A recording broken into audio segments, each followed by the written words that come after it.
പക്ഷേ അതിനകത്ത് താൻ ചെയ്ത തൻ്റെ ശുശ്രൂഷയെക്കുറിച്ച് പറയുന്ന ഒരു വേദഭാഗം നമ്മൾ കാണുന്നത് ഈ ലൂക്കോസിന്റെ സുവിശേഷം 1-ാം അധ്യായത്തിൽ പറയുന്നത്, അവൻ ഇസ്രായേൽ ജനത്തെ തങ്ങളുടെ ദൈവത്തെങ്കിലേക്ക് തിരിച്ചു, ദൈവത്തെങ്കിലേക്ക് നയിച്ചു എന്ന് നമ്മൾ കാണുന്നുണ്ട്. ഞാനിങ്ങനെയാണ് പറയാനിടയായത്, റിയൽ മിനിസ്ട്രി എന്ന് പറയുന്നത്, റിയൽ മിനിസ്ട്രി എന്ന് പറയുന്നത് നമ്മൾ എന്തെങ്കിലുമൊക്കെ വിളിച്ചു പറയുന്നതോ എന്തെങ്കിലുമൊക്കെ ആൾക്കാരെ പഠിപ്പിക്കുന്നതോ എന്തെങ്കിലുമൊക്കെ കാട്ടിക്കൂട്ടുന്നതോ അല്ല. നമ്മൾ ഈ ചെയ്യുന്നതിൻ്റെയൊക്കെ റിസൾട്ട് എന്ന് പറയുന്നത് ജനം ദൈവത്തെങ്കിലേക്ക് അടുക്കണം. ഞാൻ എന്തെങ്കിലും ഒരു കാര്യം പറഞ്ഞു, ആൾക്കാർക്ക് എന്നോടൊരു ആകർഷണം തോന്നി, that is not the ministry. അത് ക്രൈസ്റ്റ് സെൻറ്റേർഡ് മിനിസ്ട്രി അല്ല. നമ്മുടെ മിനിസ്ട്രിക്കകത്തെല്ലാം, ഇപ്പം നമ്മളൊരു പ്രാർത്ഥന ആയിക്കോട്ടെ, ഒരു പ്രാർത്ഥന പ്രാർത്ഥിച്ചാൽ പോലും ആ പ്രാർത്ഥനയ്ക്കകത്ത് ദൈവസാന്നിധ്യം വ്യാപരിക്കുകയും അതിലൂടെ കർത്താവിനെ ആൾക്കാർ കാണാനും കർത്താവിനെ അറിയാനും കർത്താവിനെ അനുഭവിക്കാനും പറ്റുന്നെങ്കിൽ ദാറ്റ് ഈസ് റിയലി ഗുഡ്. നമ്മൾ വാക്ചാതുര്യത്തോടുകൂടെ നല്ല പ്രാർത്ഥനക്കാരനാണ് എന്നൊക്കെ പറഞ്ഞ് നമ്മളെ തന്നെ പ്രൊജക്റ്റ് ചെയ്യുമ്പോൾ കർത്താവിൻ്റെ നാമോടെ മഹത്വപ്പെടാതെ പോവുക. അത് തന്നെയല്ലേ യോഹന്നാൻ പറയുന്നത്, ഞാനോ കുറയണം. ആ ഒരു ആത്മിക കാഴ്ചപ്പാടൊക്കെ നമ്മുടെ എല്ലാവരുടെയും അകത്തുണ്ടാകട്ടെ. ഇന്നത്തെ ആത്മഗോളത്തിൽ അതൊക്കെ ഒത്തിരി അത്യാവശ്യമുള്ള കാര്യമാണ് അല്ലേ. ഞാൻ കുറയണം. പക്ഷേ നമ്മുടെ ഇന്നത്തെ സമൂഹത്തിൻ്റെ ഒരു പോക്കെന്ന് പറയുന്നത്, ഞാൻ എങ്ങനെയെങ്കിലും വളരണം, എന്നെ 10 പേര് അറിയണം, 10 പേര് എന്നെ ഒന്ന് മനസ്സിലാക്കണം എന്നുള്ളൊരു ചിന്തയാണ്. പലപ്പോഴും സോഷ്യൽ മീഡിയയിലെ പലരും സോഷ്യൽ മീഡിയ ഉപയോഗിക്കുന്നതും ആ ഒരു പർപ്പസിലാണ്. കർത്താവിൻ്റെ നാമത്തിന് വേണ്ടി, കർത്താവിൻ്റെ നാമത്തിൻ്റെ മഹത്വത്തിന് വേണ്ടി നമ്മൾ ആവോളം നമുക്കുള്ളത് എല്ലാം ഉപയോഗിപ്പാൻ കർത്താവ് സഹായിക്കട്ടെ. അതിനുവേണ്ടി വളരെ പ്രാർത്ഥനയോടെ മുൻപോട്ട് പോകാം. കർത്താവ് നമ്മെ എല്ലാവരെയും ധാരാളമായി അനുഗ്രഹിക്കട്ടെ. ഇന്ന് രാത്രി നമ്മളൊരു പ്രത്യേക പ്രാർത്ഥനാ വിഷയം, ഒരു പ്രത്യേക ടോപ്പിക്ക് സംസാരിക്കാൻ വേണ്ടിയിട്ട് ആഗ്രഹിക്കുകയാണ്. അത് മറ്റൊന്നുമല്ല, ദൈവരാജ്യം എന്നുള്ള ഒരു അതിപ്രധാനമായ വിഷയത്തെക്കുറിച്ച് നമ്മൾ ഇന്ന് രാത്രി ഒന്ന് സംസാരിക്കാൻ വേണ്ടിയിട്ട് ആഗ്രഹിക്കുകയാണ്. ദൈവരാജ്യം നമ്മൾ പലപ്പോഴും പ്രസംഗിച്ച് കേട്ടിട്ടുണ്ടാവാം, പലപ്പോഴും നമ്മൾ മനസ്സിലാക്കിയിട്ടുള്ളൊരു വിഷയമാണ്. എങ്കിൽ പോലും ദൈവാത്മാവ് എന്നെ നയിക്കുന്ന രീതിയിൽ ചില കാര്യങ്ങൾ അതിൽ നിന്നൊന്ന് പങ്കുവയ്ക്കുവാൻ വേണ്ടി ഞാൻ കർത്താവിൽ ആഗ്രഹിക്കുന്നു. നമുക്കൊരുമിച്ച് അതിനു വേണ്ടിയിട്ട് പ്രാർത്ഥനയോടെ ദൈവസന്നിധിയിലായിരിക്കാം. ദൈവരാജ്യം എന്ന് പറയുന്നൊരു വിഷയം, ദൈവരാജ്യം, കിങ്ഡം ഓഫ് ഗോഡ്, ആ ഒരു വാക്കിനകത്ത് തന്നെ ദൈവരാജ്യം എന്നുള്ള ആ പദം തന്നെ മറ്റൊരു രീതിയിൽ ദൈവവചനത്തിൽ തന്നെ ഉപയോഗിച്ചിട്ടുള്ളത് നമുക്ക് കാണാൻ പറ്റുന്നുണ്ട്. കിങ്ഡം ഓഫ് ഹെവൻ, സ്വർഗരാജ്യമെന്നും ദൈവരാജ്യമെന്നും 2 പദങ്ങൾ നമുക്കവിടെ കാണാൻ വേണ്ടി പറ്റുന്നുണ്ട്. ഓക്കെ, അതിൻ്റെ വിശദാംശങ്ങളിലേക്ക് നമ്മൾ പിന്നീട് വരും. ആമുഖമായിട്ട് ചില കാര്യങ്ങൾ പറയാൻ വേണ്ടിയിട്ട് ഞാൻ ആഗ്രഹിക്കുകയാണ്. എന്തുകൊണ്ടാണ് നമ്മൾ ദൈവരാജ്യം എന്ന് പറയുന്ന വിഷയത്തെക്കുറിച്ച് പഠിക്കാനായിട്ട് ആഗ്രഹിക്കുന്നത് എന്നുള്ളത് പറഞ്ഞതിന് ശേഷം മുൻപോട്ട് പോകാൻ വേണ്ടി ഞാൻ ആഗ്രഹിക്കുകയാണ്. ഞാൻ 1-2 കാര്യങ്ങൾ അല്പം ഒന്ന് ഇറക്കി പറയാൻ വേണ്ടിയിട്ട് പോവുകയാണ്. നിങ്ങൾ എന്നോട് വിഷമം വിചാരിക്കത്തില്ല എന്ന് വിചാരിക്കുന്നു. ഓൺലൈനിൽ പിന്നീട് കേൾക്കുന്നവരാണെങ്കിലും ഞാൻ പറയുന്നത് ഇതേ അർത്ഥത്തിൽ തന്നെ എടുക്കണമെന്ന് ഞാൻ ദൈവനാമത്തിൽ ഓർപ്പിക്കുകയാണ്. ഒരു റിയാലിറ്റി പറയുന്നു എന്ന് മാത്രമേ ഉള്ളൂ. നമ്മളത് മനസ്സിലാക്കിയിരിക്കണം എന്നുള്ളത് കൊണ്ട് മാത്രം. ഇന്നത്തെ പൊതുവേ ഉള്ള എല്ലാ പ്രസംഗങ്ങൾ എടുത്തു നോക്കിയാലും പ്രസംഗങ്ങൾക്കകത്തെല്ലാം ഏറ്റവും കൂടുതൽ വിടുതലും സന്തോഷവും അനുഗ്രഹവും മനുഷ്യൻ്റെ ഭൗതികമായ നന്മകളെ പ്രൊമോട്ട് ചെയ്യുന്ന രീതിയിലാണ് നമ്മൾ പലപ്പോഴും പ്രാർത്ഥനകളും പ്രസംഗങ്ങളും എല്ലാം ഏറ്റവും കൂടുതൽ പോകുന്നത്. അങ്ങനെയാണ്. അത് തെറ്റാണെന്ന് ഞാൻ പറയാൻ ആഗ്രഹിക്കുന്നില്ല. മനുഷ്യന് ആവശ്യമുള്ളൊരു കാര്യമാണത്. പക്ഷേ ഇന്ന് രാത്രി ഞാൻ ഒരു ചിന്ത നിങ്ങളുടെ മുമ്പിൽ വയ്ക്കാൻ ആഗ്രഹിക്കുന്നത്, പുതിയ നിയമത്തിൽ യേശു കർത്താവും തൻ്റെ ശിഷ്യന്മാരും ദൈവവചനവും എപ്പിസ്റ്റൽസൊക്കെ, ലെറ്റേഴ്സൊക്കെ എന്ത് കാര്യത്തിനാണോ പ്രാധാന്യത കൊടുക്കുന്നത്, നമ്മൾ ആ കാര്യത്തിന് പ്രാധാന്യത കൊടുക്കാതെ മറ്റു പല കാര്യങ്ങൾക്കും പ്രാധാന്യത കൊടുക്കുമ്പോൾ എവിടേക്കോ നമ്മൾ ട്രാക്ക് വിട്ടു മാറുന്നോ എന്നൊരു ചിന്ത എൻ്റെ മനസ്സിൽ വരാറുണ്ട്. ഞാനത് നിങ്ങളുടെ മനസാക്ഷിക്ക് വിടുകയാണ്. ഞാൻ വിധിക്കാൻ ആരുമല്ല, ഞാൻ വിധിക്കുകയല്ല. നമ്മുടെ എല്ലാവരുടെയും ജീവിതത്തിലെ ആവശ്യങ്ങളുണ്ട്, ദൈനംദിന ആവശ്യങ്ങളുണ്ട്. കൂടുതലും അത് മെറ്റീരിയലിസ്റ്റിക് ആണ്. നമ്മൾ ഈ ഭൗതികമായ ശരീരത്തിലാണ് ഈ ലോകത്ത് ജീവിക്കുന്നത്. അപ്പോൾ നമുക്ക് ഈ ലോകത്തിൽ കൂടുതലും വേണ്ടിയത് എന്തുവാ? മെറ്റീരിയൽ ആയിട്ടുള്ള കാര്യമാണ്. അതുകൊണ്ട് നമ്മൾ പെട്ടെന്ന് അത് അന്വേഷിക്കുകയും അതിനെപ്പറ്റി ചിന്തിക്കുകയും അത് വേണമെന്ന് ആഗ്രഹിക്കുകയൊക്കെ ചെയ്യുന്നു എന്നുള്ളതൊരു തെറ്റല്ല. പക്ഷേ ഇതിനപ്പുറത്ത്, ഈ ഭൗതികമായിട്ടുള്ള നമ്മുടെ ഈ ശരീരത്തിന്റെ തലത്തിനപ്പുറത്ത് നമ്മൾ ഭൗതിക തലത്തിൽ ജീവിക്കാൻ വേണ്ടി വിളിക്കപ്പെട്ടവരല്ല. നമ്മൾ ആത്മമനുഷ്യരാണ് എന്നുള്ള വസ്തുത തിരിച്ചറിയുമ്പോഴാണ് നമുക്ക് ആത്മീയ അനുഗ്രഹങ്ങളുടെ ആവശ്യം വേണ്ടി വരുന്നത്. ഒരിക്കൽ കൂടെ ഞാൻ പറയാം, നമ്മൾ ശരീരത്തിലാണ് ജീവിക്കുന്നത്. അതുകൊണ്ട് നമുക്ക് ശരീരത്തിനെ പുഷ്ടിപ്പെടുത്തുന്നപ്പോൾ എനിക്ക് വീട് വേണം, വണ്ടി വേണം, യാത്ര ചെയ്യാനുള്ള കാര്യങ്ങൾക്ക്. എന്നാൽ ഈ ശരീരത്തിന്റെ കംഫർട്ടബിൾ ആയിട്ടുള്ള കാര്യങ്ങളാണ് മെറ്റീരിയലിസ്റ്റിക് ആയിട്ട് നമ്മൾ പറയുന്നത്, ഭൗതിക അനുഗ്രഹങ്ങൾ നമ്മൾ പറയുന്നത്. അത് നമുക്ക് വേണ്ടിയ കാര്യമാണ്, വേണ്ടാന്ന് നമുക്ക് ഒരിക്കലും പറയാൻ പറ്റില്ല, വേണ്ടിയതാണ്. പക്ഷേ ഇതിനപ്പുറത്ത് നമ്മൾ കേവലം ഈ ശരീരത്തിൽ വസിക്കുന്ന ആത്മജീവികൾ ആണ് എന്നുള്ള വസ്തുത നമ്മൾ മനസ്സിലാക്കുക. ശരീരത്തിൽ വസിക്കുന്ന ആത്മമനുഷ്യരാണ്, നമ്മൾ ആത്മജീവികളാണ്. അപ്പം നമുക്ക് കൂടുതൽ വേണ്ടിയത് ആത്മമനുഷ്യന് വേണ്ടിയ കാര്യങ്ങളാണ്.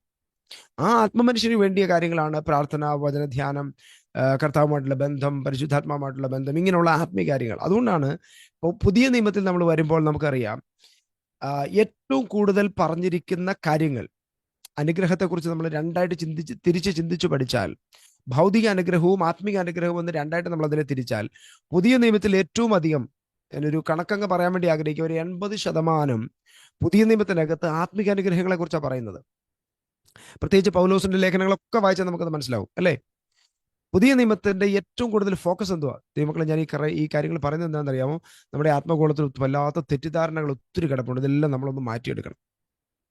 നമ്മളൊന്ന് മാറ്റിയെടുത്തേ പറ്റൂ. കാരണം പുതിയ നിയമത്തിൽ എന്തിനാ ഫോക്കസ് കൊടുക്കുന്നത്?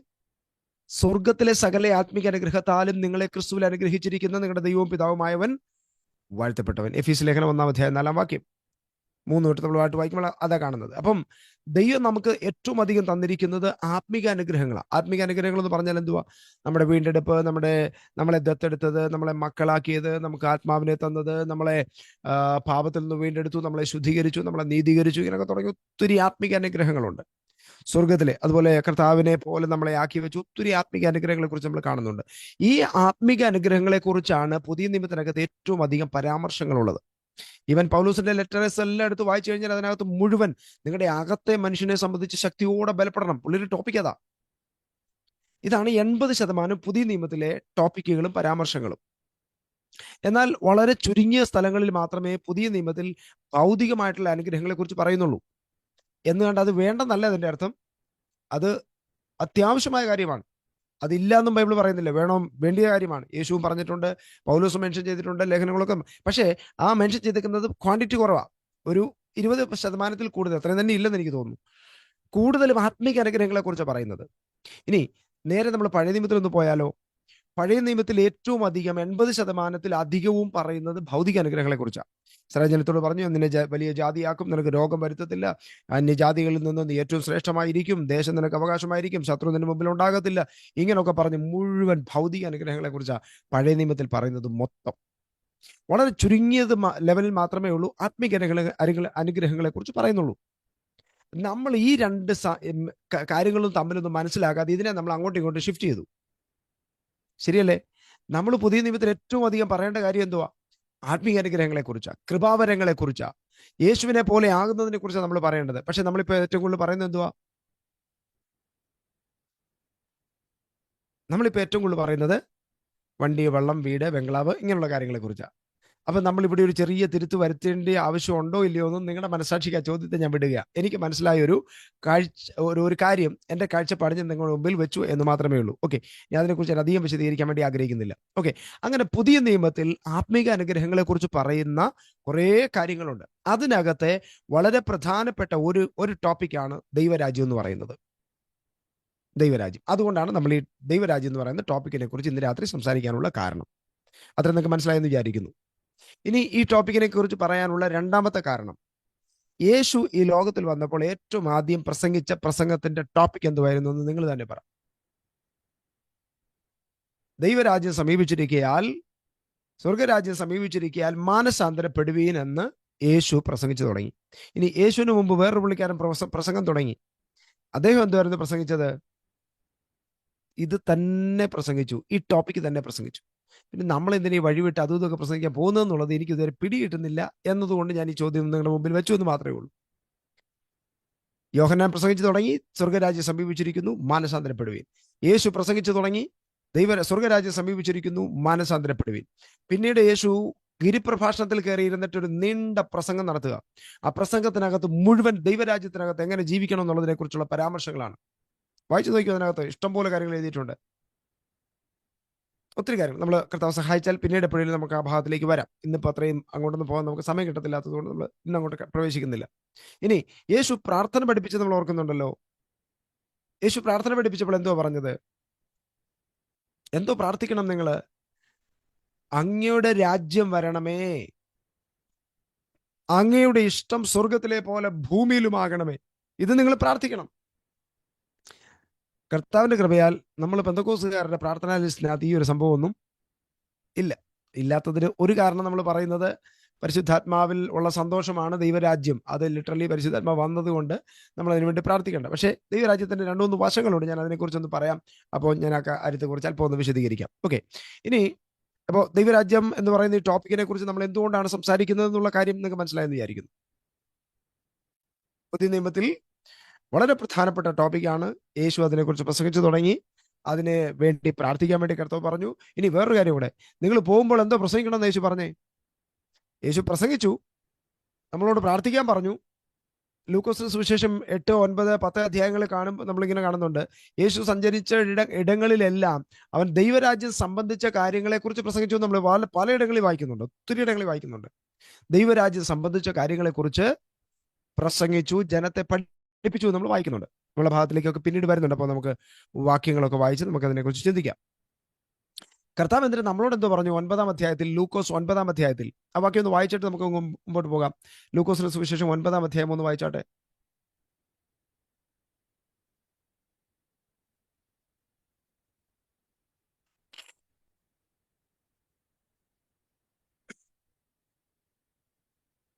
അങ്ങനെ വായിക്കാം. 9-ാം അധ്യായത്തിന്റെ 1-2 വാക്യം വായിക്കുമ്പോൾ, അവൻ 12 അടുക്കൽ വിളിച്ചു, സകല ഭൂതങ്ങളുടെ മേലും വ്യാധികളെ സൗഖ്യമാക്കുവാനും അവർക്ക് ശക്തിയും അധികാരവും കൊടുത്തു. 2-ാം വാക്യം, ദൈവരാജ്യം പ്രസംഗിപ്പാനും രോഗികൾക്ക് സൗഖ്യം വരുത്തുവാനും അവരെ അയച്ച് പറഞ്ഞത്. അപ്പൊ ഇവരെ എന്തിനാ അയച്ചത്? ഇവരെ 2 കാര്യത്തിന് വേണ്ടി അയച്ചത്. 1, ദൈവരാജ്യം പ്രസംഗിക്കണം. 2, രോഗികളെ സൗഖ്യമാക്കണം. ഈ 2 കാര്യത്തിന് വേണ്ടി അയച്ചത്. ഓക്കെ, അപ്പൊ അതിനകത്തെ പ്രധാന കാര്യം എന്തുവാണ്? ആദ്യം എന്തോ കർത്താവ് പറഞ്ഞേ? രോഗിയെ സൗഖ്യമാക്കുന്നതൊക്കെ രണ്ടാമതേ. ആദ്യം എന്ത് ചെയ്യണം? നമ്മൾ എന്ത് ചെയ്തെന്നറിയോ? ഇത് നേരെ തിരിച്ചിട്ടു. നമ്മൾ ആദ്യം രോഗിയെ സൗഖ്യമാക്കും, പിന്നെ ദൈവരാജ്യം പ്രസംഗിക്കും. എങ്ങാണ്ടൊക്കെ നമ്മൾ ഈ അല്പം അങ്ങോട്ടും ഇങ്ങോട്ടൊക്കെ ഷിഫ്റ്റ് ചെയ്ത കാര്യങ്ങളൊക്കെ ഒന്നും കുഴപ്പമുള്ള കാര്യം അല്ലെങ്കിൽ പോലും, ദൈവവചനം എന്ത് കാര്യത്തിനും പ്രാധാന്യം കൊടുക്കുന്നു അതിന് നമ്മൾ പ്രാധാന്യം കൊടുത്താൽ നമ്മുടെ മിനിസ്ട്രി കുറെ കൂടെ പവർഫുൾ ആയിട്ട് മാറും. കുറെ കൂടെ അനുഗ്രഹമാകും എന്ന് പറഞ്ഞാൽ ആ ഒരു ദൈവം വെച്ച സിസ്റ്റം ഉണ്ട്. ആ സിസ്റ്റത്തിൽ അങ്ങ് പോയാൽ എന്ന് പറഞ്ഞാൽ, ഞാനതിനെ ഒന്ന് വിശദമാക്കിയിട്ട് പോകാം. നിങ്ങളൊരു കൺഫ്യൂഷൻ തോന്നുകയാണ്, പാസ്റ്റർ എന്ത് പറഞ്ഞു വരുന്നത്.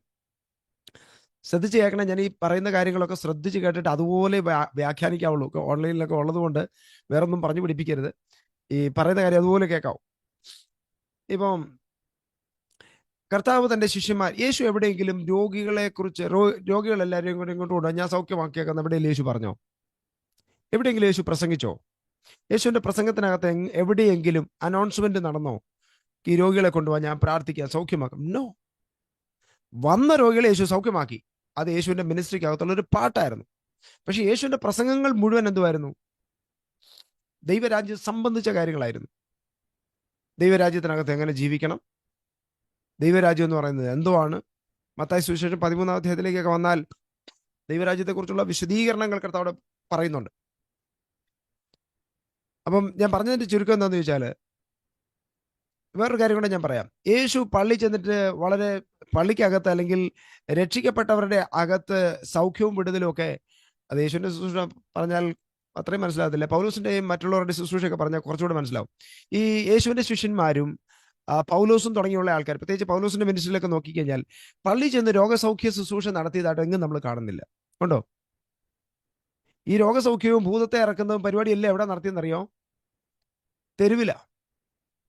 കർത്താവിനെ അറിയാത്ത ജാതികളുടെ ഇടയില. നമ്മൾ രോഗശാന്തിയും വിടുതലും ഒക്കെ നടത്തുന്ന എവിടെ? പള്ളിക്കകത്ത്.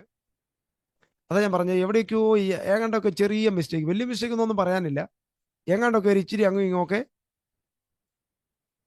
എന്ന് പറഞ്ഞാൽ. വേറൊരു കാര്യം കൂടെ ഞാൻ പറയാം. യേശു പ്രസംഗിച്ചത് എവിടാന്നറിയാമോ? യേശു പ്രസംഗിച്ചത് എവിടാ? യേശു ആകട്ടെ, ശിഷ്യന്മാരാകട്ടെ, പൗലോസ് ആകട്ടെ, ഇവരെല്ലാം പ്രസംഗിച്ചത് എവിടാന്നറിയാമോ? യേശുവിനെ അറിയാത്ത ജാതികളുടെ ഇടയിലാണ് പ്രസംഗങ്ങൾ മുഴുവൻ നടത്തിയത്. ഈ പള്ളിക്കകത്ത് വന്നപ്പോൾ പ്രസംഗിച്ചതായിട്ട് വളരെ, എനിക്ക് തോന്നുന്നു, ഞാൻ കാണാൻ പറ്റുന്നില്ല എന്ന് എനിക്ക് തോന്നുന്നു. ഈ പള്ളിക്കകത്ത് നടത്തിയത് മൊത്തം എന്തോന്നറിയാമോ? ടീച്ചിങ് ആയിരുന്നു. പൗലോസിന്റെ ലേഖനങ്ങൾ സഭകൾക്ക് എഴുതുന്നത് മുഴുവൻ എന്തുവാ? ലേഖനങ്ങൾ എഴുതി പറയുമ്പോൾ അത് പ്രസംഗമല്ല, അത് ടീച്ചിങ്ങാ. ഇനി പറയുന്ന കാര്യം നിങ്ങൾക്ക് ഡൈജസ്റ്റ് ആവുന്നുണ്ടോ? അതോ ഈ പുള്ളി പുതിയ ദുരുപദേശം വല്ലതും പറഞ്ഞു പിടിപ്പിക്കുവാണെന്നാണോ നിങ്ങൾ ചിന്തിക്കുന്നത്? ഇല്ലെന്ന് എനിക്ക് എൻ്റെ ചിന്ത. Praise God. ഞാൻ ആ വചനത്തിന്റെ റിയാലിറ്റി ഞാൻ പറഞ്ഞു വരുന്നത്. യേശു രോഗികളെ സൗഖ്യമാക്കും എന്നെങ്ങും പറഞ്ഞ് പ്രസംഗിച്ചില്ല, പക്ഷെ യേശു രോഗികളെ സൗഖ്യമാക്കി എന്നുള്ളൊരു വസ്തുതയാണ്. അപ്പൊ പ്രസംഗിച്ചതിനെ കുറിച്ചാ? ദൈവരാജ്യത്തെക്കുറിച്ചാണ് പ്രസംഗിച്ചത്. പക്ക സുവിശേഷമാണ് യേശു പ്രസംഗിച്ചത്. ഓക്കെ, പിന്നെ ദൈവരാജ്യത്തെക്കുറിച്ച് പ്രസംഗിച്ചു, ദൈവരാജ്യത്തെക്കുറിച്ച് പ്രാർത്ഥിക്കാൻ പഠിപ്പിച്ചു. നമ്മളോടും കർത്താവ് ഒരു വലിയ കാര്യം, ദൗത്യം ഏൽപ്പിച്ചു. എന്താ പറഞ്ഞു? നിങ്ങൾ പോകുന്നിടത്തൊക്കെ ദൈവരാജ്യത്തെക്കുറിച്ച് പ്രസംഗിക്കണം. ഓക്കെ, അപ്പൊ ദൈവരാജ്യത്തെക്കുറിച്ച് പ്രസംഗിക്കണമെങ്കിൽ ഈ സംഗതി നമ്മൾ മനസ്സിലാക്കിയിരിക്കണ്ടേ? അപ്പൊ അതുകൊണ്ടാണ് നമ്മൾ ഈ ടോപ്പിക്കിനെ കുറിച്ച് സംസാരിക്കുന്നത്. ഓക്കെ, ഇനി നമുക്ക് മുൻപോട്ട് പോകാമെന്ന് വിചാരിക്കുന്നു. ഓക്കെ, എന്തെങ്കിലും സംശയങ്ങൾ ഉണ്ടെങ്കിൽ നിങ്ങൾക്ക് പിന്നീട് സിസ്റ്ററിനോട് പങ്കുവയ്ക്കാം, ചോദിക്കാം. പിന്നീട് കർത്താവ് സഹായിച്ചാൽ നമുക്ക് അവസരം ദൈവം തരുന്നെങ്കിൽ നമുക്ക് അതിനെക്കുറിച്ചുള്ള സംശയ നിവാരണം നടത്താം. ഓക്കെ, ഇനി പഴയ നിയമത്തിലേക്ക് നിങ്ങളുടെ ശ്രദ്ധ ഒന്നും കൊണ്ടുവരാൻ ഞാൻ ആഗ്രഹിക്കുകയാണ്. പഴയ നിയമത്തിൽ ദൈവരാജ്യത്തെക്കുറിച്ചുള്ള പരാമർശങ്ങൾ. ഇപ്പൊ ദൈവരാജ്യം എന്ന് പറയുന്ന ഒരു കോൺസെപ്റ്റ്, അഥവാ ദൈവരാജ്യം എന്ന് പറഞ്ഞാൽ എന്തോ അതിന്റെ അർത്ഥം എന്ന് ചോദിച്ചാൽ, ദൈവം രാജാവായിരുന്ന് പൂർണ്ണ നിയന്ത്രണം ഏറ്റെടുത്ത് ഭരിക്കുന്ന സിസ്റ്റത്തിന് പറയുന്ന പേരാണ് ദൈവരാജ്യം. അത് നമ്മുടെ പഴയ കാലത്തുണ്ടായിരുന്ന രാജാക്കന്മാരുടെ ഭരണവും സിസ്റ്റവുമായിട്ട് കണക്ട് ചെയ്താണ് ഇതിനെ പറഞ്ഞിരിക്കുന്നത്. നമുക്ക് ഈസി ആയിട്ട് മനസ്സിലാക്കാം. എന്ന് പറഞ്ഞാൽ, ഒരു രാജാവ് ഒരു രാജ്യത്തുണ്ടെങ്കിൽ ആ രാജാവിന്റെ ഇഷ്ടങ്ങളോ ആ രാജാവ് പറയുന്നതോ ഒക്കെ ആയിരിക്കും ആ രാജ്യത്തെ നിയമം. അവിടുത്തെ ഫൈനൽ അതോറിറ്റി ആ വ്യക്തി ആയിരിക്കും. ആ വ്യക്തി പറയുന്നത് പോലെ ആയിരിക്കും ആ രാജ്യം മൊത്തം ചലിക്കുന്നത്. അതിനാണ് രാജ്യം എന്ന് പറയുന്നത്. അപ്പൊ ദൈവരാജ്യം എന്ന് പറഞ്ഞാൽ അതിന്റെ അർത്ഥം എന്താണ്? ആ രാജ്യത്തിന്റെ പരിധിക്കകത്ത് ഉള്ള ആൾക്കാർ മുഴുവൻ ആ രാജാവിന്റെ നിയന്ത്രണത്തിലും രാജാവിന്റെ ഇഷ്ടമനുസരിച്ചും ജീവിക്കുന്നവരായിരിക്കണം എന്നർത്ഥം. അങ്ങനെ ദൈവരാജ്യത്തിൽ ഇങ്ങനെ ഒരു സിസ്റ്റം ദൈവത്തിന്റെ പദ്ധതിയിലുള്ള കാര്യമാണ്. അത് പഴയ നിയമത്തിൽ തന്നെ ദൈവം ആ പദ്ധതിയെ റിലീസ് ചെയ്ത് നമ്മൾ കാണാൻ പറ്റുന്നുണ്ട്. സങ്കീർത്തനങ്ങൾ 10:16 ഒന്ന് വായിക്കാൻ പറ്റുമോ? സങ്കീർത്തനങ്ങൾ 10:16. അവിടെ നമ്മൾ വായിക്കുമ്പോൾ ദൈവത്തിന്റെ ഭരണത്തെക്കുറിച്ച്, ദൈവരാജ്യത്തെക്കുറിച്ച് പരാമർശം പഴയ നിയമത്തിൽ തന്നെ കൊടുത്തിരിക്കുന്നത് നമുക്ക് കാണാൻ വേണ്ടി പറ്റുന്നുണ്ട്. 16-ാം വാക്യം ഇങ്ങനെ വായിക്കുന്നു: യഹോവ എന്നേക്കും രാജാവാകുന്നു, ജാതികൾ അവന്റെ ദേശത്ത് നിന്ന് നശിച്ചു പോയിരിക്കുന്നു. ആദ്യത്തെ പദം കണ്ടോ? യഹോവ എന്നേക്കും. ആ പദപ്രയോഗം കണ്ടോ? For eternal kingship. അത് ആർക്കാ ഉള്ളത്? നമുക്കറിയാം, മുൻപ് ഗ്രീക്ക് സാമ്രാജ്യം, പേർഷ്യ സാമ്രാജ്യം, റോമൻ സാമ്രാജ്യം ഒക്കെ പ്രാബല്യത്തിൽ വന്നെന്ന് നമുക്കറിയാം. അവരൊക്കെ ഒരു സമയത്ത് വന്നു, അടുത്ത സമയം കഴിഞ്ഞപ്പോൾ അവര് കഴിഞ്ഞുപോയി. നിത്യമായി ആർക്കും ഒരു മനുഷ്യനെ സംബന്ധിച്ചിടത്തോളം നിത്യമായി രാജാവായിട്ടിരിക്കാൻ ആർക്കും കഴിയില്ല. രാജാക്കന്മാരായിട്ടിരുന്നവരുണ്ട്, സാമ്രാട്ടുകളായിട്ടിരുന്നവരുണ്ട്. സാമ്രാട്ട് എന്ന് പറഞ്ഞാൽ എന്തുവാ? പല രാജ്യങ്ങളെ പിടിച്ചടക്കി രാജാക്കന്മാരുടെ മേളിൽ വാഴുന്ന ആളിനെയാണ് സാമ്രാട്ട് എന്ന് പറയുന്നത്. അങ്ങനെയുള്ള സാമ്രാട്ടുകൾ ഒത്തിരി പേരുണ്ടായിരുന്നു, രാജാക്കന്മാരുടെ ഒത്തിരി പേരുണ്ടായിരുന്നു. പക്ഷേ നിത്യരാജ്യത്വം എന്ന് പറയുന്നത് യഹോവയ്ക്ക് മാത്രമുള്ളതാണ്. ആമേൻ. നിത്യരാജ്യത്വം നമ്മുടെ യഹോവയ്ക്ക് മാത്രമുള്ളതാണ്. ഇനി 1-2 വാക്യങ്ങളൂടെ 2 ശമൂവേലിന്റെ പുസ്തകം വായിച്ചാൽ, അത് വായിക്കണമെന്നില്ല, 2 ശമൂവേലിന്റെ പുസ്തകം 7-ാം അധ്യായം തൊട്ട് താഴോട്ട് അങ്ങോട്ട് വായിച്ചു കഴിഞ്ഞാൽ ദാവീദ് രാജാവിന് ദൈവം കൊടുക്കുന്ന രാജ്യത്തെക്കുറിച്ച് നമ്മൾ കാണുന്നുണ്ട്. നിനക്ക് സന്തതിയിൽ നിന്ന് ഒരാൾ രാജ്യത്വത്തിൽ ഇല്ലാതിരിക്കുകയില്ല എന്നൊക്കെ പറഞ്ഞ് ദൈവം കൊടുക്കുന്ന ഒരു വലിയ വാഗ്ദത്തമുണ്ട്. അപ്പൊ അവിടെ തന്നെ ദൈവം ഒരു ഹിന്റ് കൊടുക്കുന്നുണ്ട്. ദാനിയേലിന്റെ പുസ്തകം 2-ാം അധ്യായം 44-ാം വാക്യം വായിക്കുമ്പോൾ അവിടെയും ദൈവത്തിന്റെ നിത്യമായ രാജ്യത്തെക്കുറിച്ചുള്ള പരാമർശങ്ങൾ നമുക്ക് കാണാൻ വേണ്ടി പറ്റുന്നുണ്ട്. ദാനിയേലിന്റെ പുസ്തകം 2-ാം അധ്യായത്തിന്റെ 44-ാമത്തെ വാക്യം. നമുക്ക് ആ സംഭവം അറിയാവുന്നതാണല്ലോ. ഒരു വലിയ ബിംബത്തെ നെബൂഖദ്നേസർ രാജാവ് സ്വപ്നം കാണുന്നു. അതിന്റെ ആ ബിംബത്തിന്റെ ഏറ്റവും അവസാനം അതിന്റെ കാല് രണ്ടും കളിമണ്ണും ഇരുമ്പും കൊണ്ടാണ്. ഒരു കൈ തൊടാത്തൊരു കല്ല് വന്ന് അതിനെ തകർത്ത് കളയുന്നു. ആ ബിംബം മുഴുവൻ തകർന്നു പോകുന്നു. ആ ബിംബം മുഴുവൻ രാജ്യത്വങ്ങളെ കുറിച്ചാണ് പറഞ്ഞിരിക്കുന്നത്. അവസാനം കൈ തൊടാത്തൊരു കല്ല് വരുന്നത്, അത് യേശുക്രിസ്തുവിന്റെ രാജ്യത്വമാണ്, നിത്യമായ രാജ്യത്വം. ആ രാജ്യത്വം വരുമ്പോൾ മുൻപുണ്ടായിരുന്ന രാജ്യങ്ങളെല്ലാം മാറും. ഒരിക്കലും നീങ്ങിപ്പോകാത്തൊരു രാജ്യം ദൈവം സ്ഥാപിക്കും എന്ന് അവിടെ നമുക്ക് കാണാൻ വേണ്ടി പറ്റുന്നുണ്ട്. ആ ഭാഗങ്ങളൊക്കെ നമുക്ക് അറിയാവുന്നത് കൊണ്ട് ഞാൻ അതിനെക്കുറിച്ച് വിശദീകരിക്കാൻ ആഗ്രഹിക്കുന്നില്ല. ഇനി യെശയ്യാ പ്രവാചകന്റെ പുസ്തകം 11-ാം അധ്യായത്തിലേക്ക് ഒന്ന് വന്നാൽ, യെശയ്യാ പ്രവാചകന്റെ പുസ്തകം 11-ാം അധ്യായത്തിന്റെ 1-ാമത്തെ വാക്യം തൊട്ട് വായിക്കുമ്പോൾ ദൈവരാജ്യവുമായിട്ട് ബന്ധപ്പെട്ട ചില കാര്യങ്ങളെ കുറിച്ച് അവിടെ എഴുതിയിട്ടുണ്ട്. യേശുവിന്റെ രാജ്യത്തുമായിട്ട് ബന്ധപ്പെട്ട ചില കാര്യങ്ങൾ. നമ്മളിപ്പോൾ സംസാരിച്ചുകൊണ്ടിരിക്കുന്നത് പഴയ നിയമ പരാമർശങ്ങളാണ്, ദൈവരാജ്യത്തിന്റെ പഴയ നിയമ പരാമർശങ്ങൾ. എന്നാൽ യിശയ്യായുടെ കുറ്റിയിൽ നിന്ന് ഒരു മുള പൊട്ടിപ്പുറപ്പെടും, അവന്റെ വേരുകളിൽ നിന്നുള്ള ഒരു കൊമ്പ് ഫലം കായ്ക്കും, അവന്റെ മേലെ യഹോവയുടെ ആത്മാവ് വസിക്കും. അത് യേശുവിനെ കുറിച്ചാണ് പറയുന്നത്. ജ്ഞാനത്തിന്റെയും വിവേകത്തിന്റെയും ആത്മാവ്, ആലോചനയുടെയും ബലത്തിന്റെയും ആത്മാവ്, പരിജ്ഞാനത്തിന്റെയും യഹോവ ഭക്തിയുടെയും ആത്മാവ് തന്നെ. അടുത്ത പറയുന്നു, അവന്റെ പ്രമോദം യഹോവ ഭക്തിയിലായിരിക്കും. അവൻ കണ്ണുകൊണ്ട് കാണുന്നത് പോലെ ന്യായപാലനം ചെയ്യുകയില്ല, ചെവി കൊണ്ട് കേൾക്കുന്നത് പോലെ വിധിക്കുകയില്ല.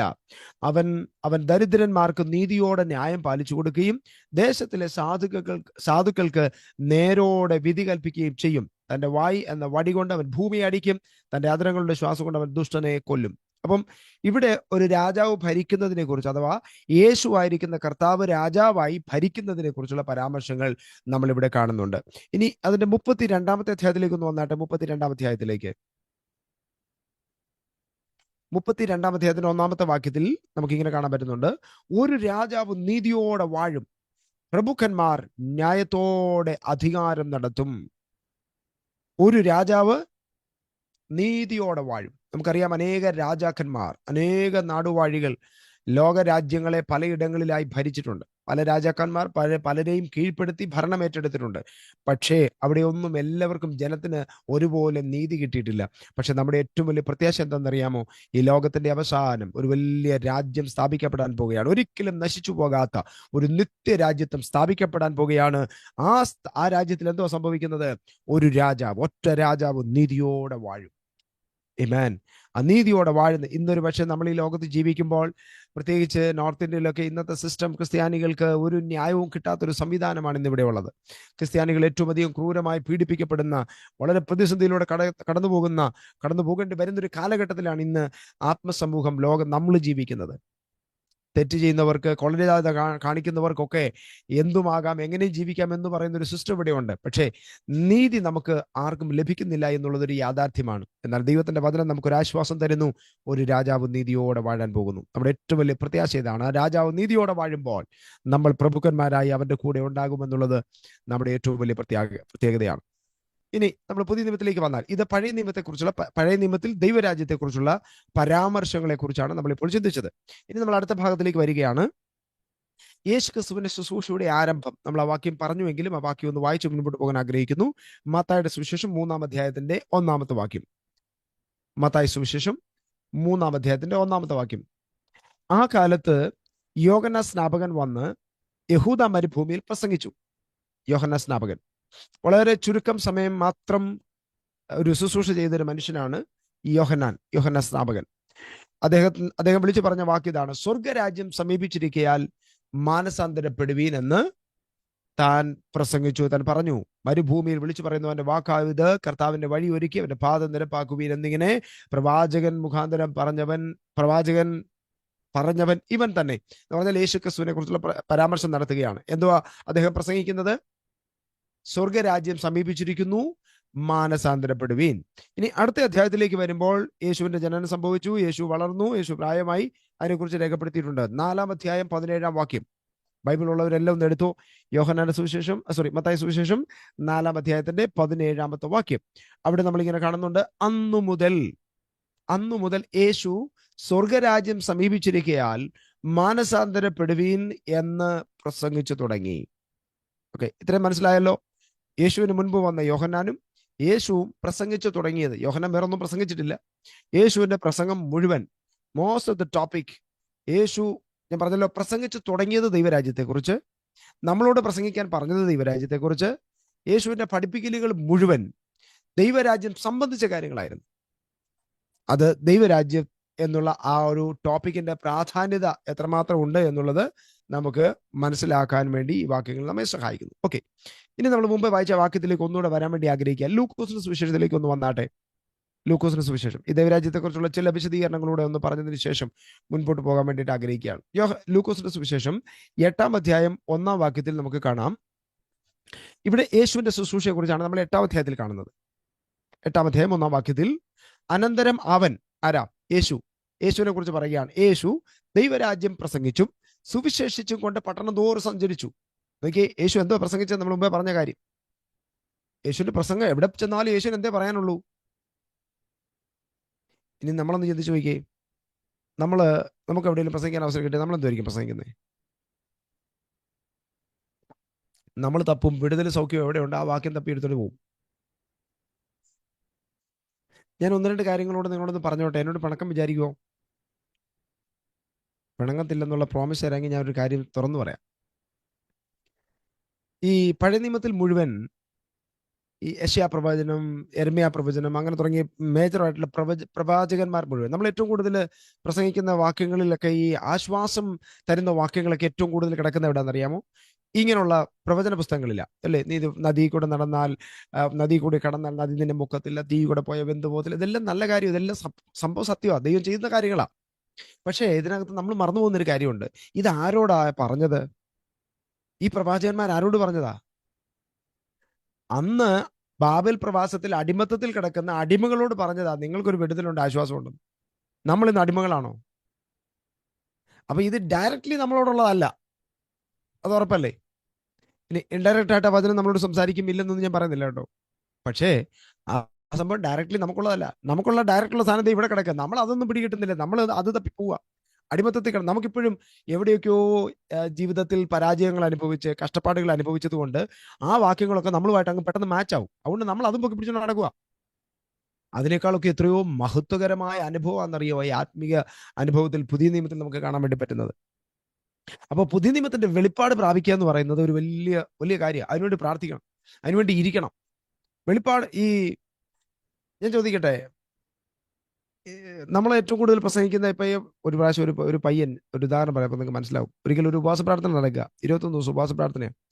ഉപവാസ പ്രാർത്ഥന ഇങ്ങനെ പ്രസംഗിച്ച് ദാവീദിനെ ഗോലിയാത്തിനെ കുറിച്ചാണ് പ്രസംഗിച്ച് ദാവീദ് അങ്ങോട്ട് പോയി ഇങ്ങോട്ട് പോയി എല്ലാം പറഞ്ഞ് ഇങ്ങനെ 20ാമത്തെ ദിവസമായി.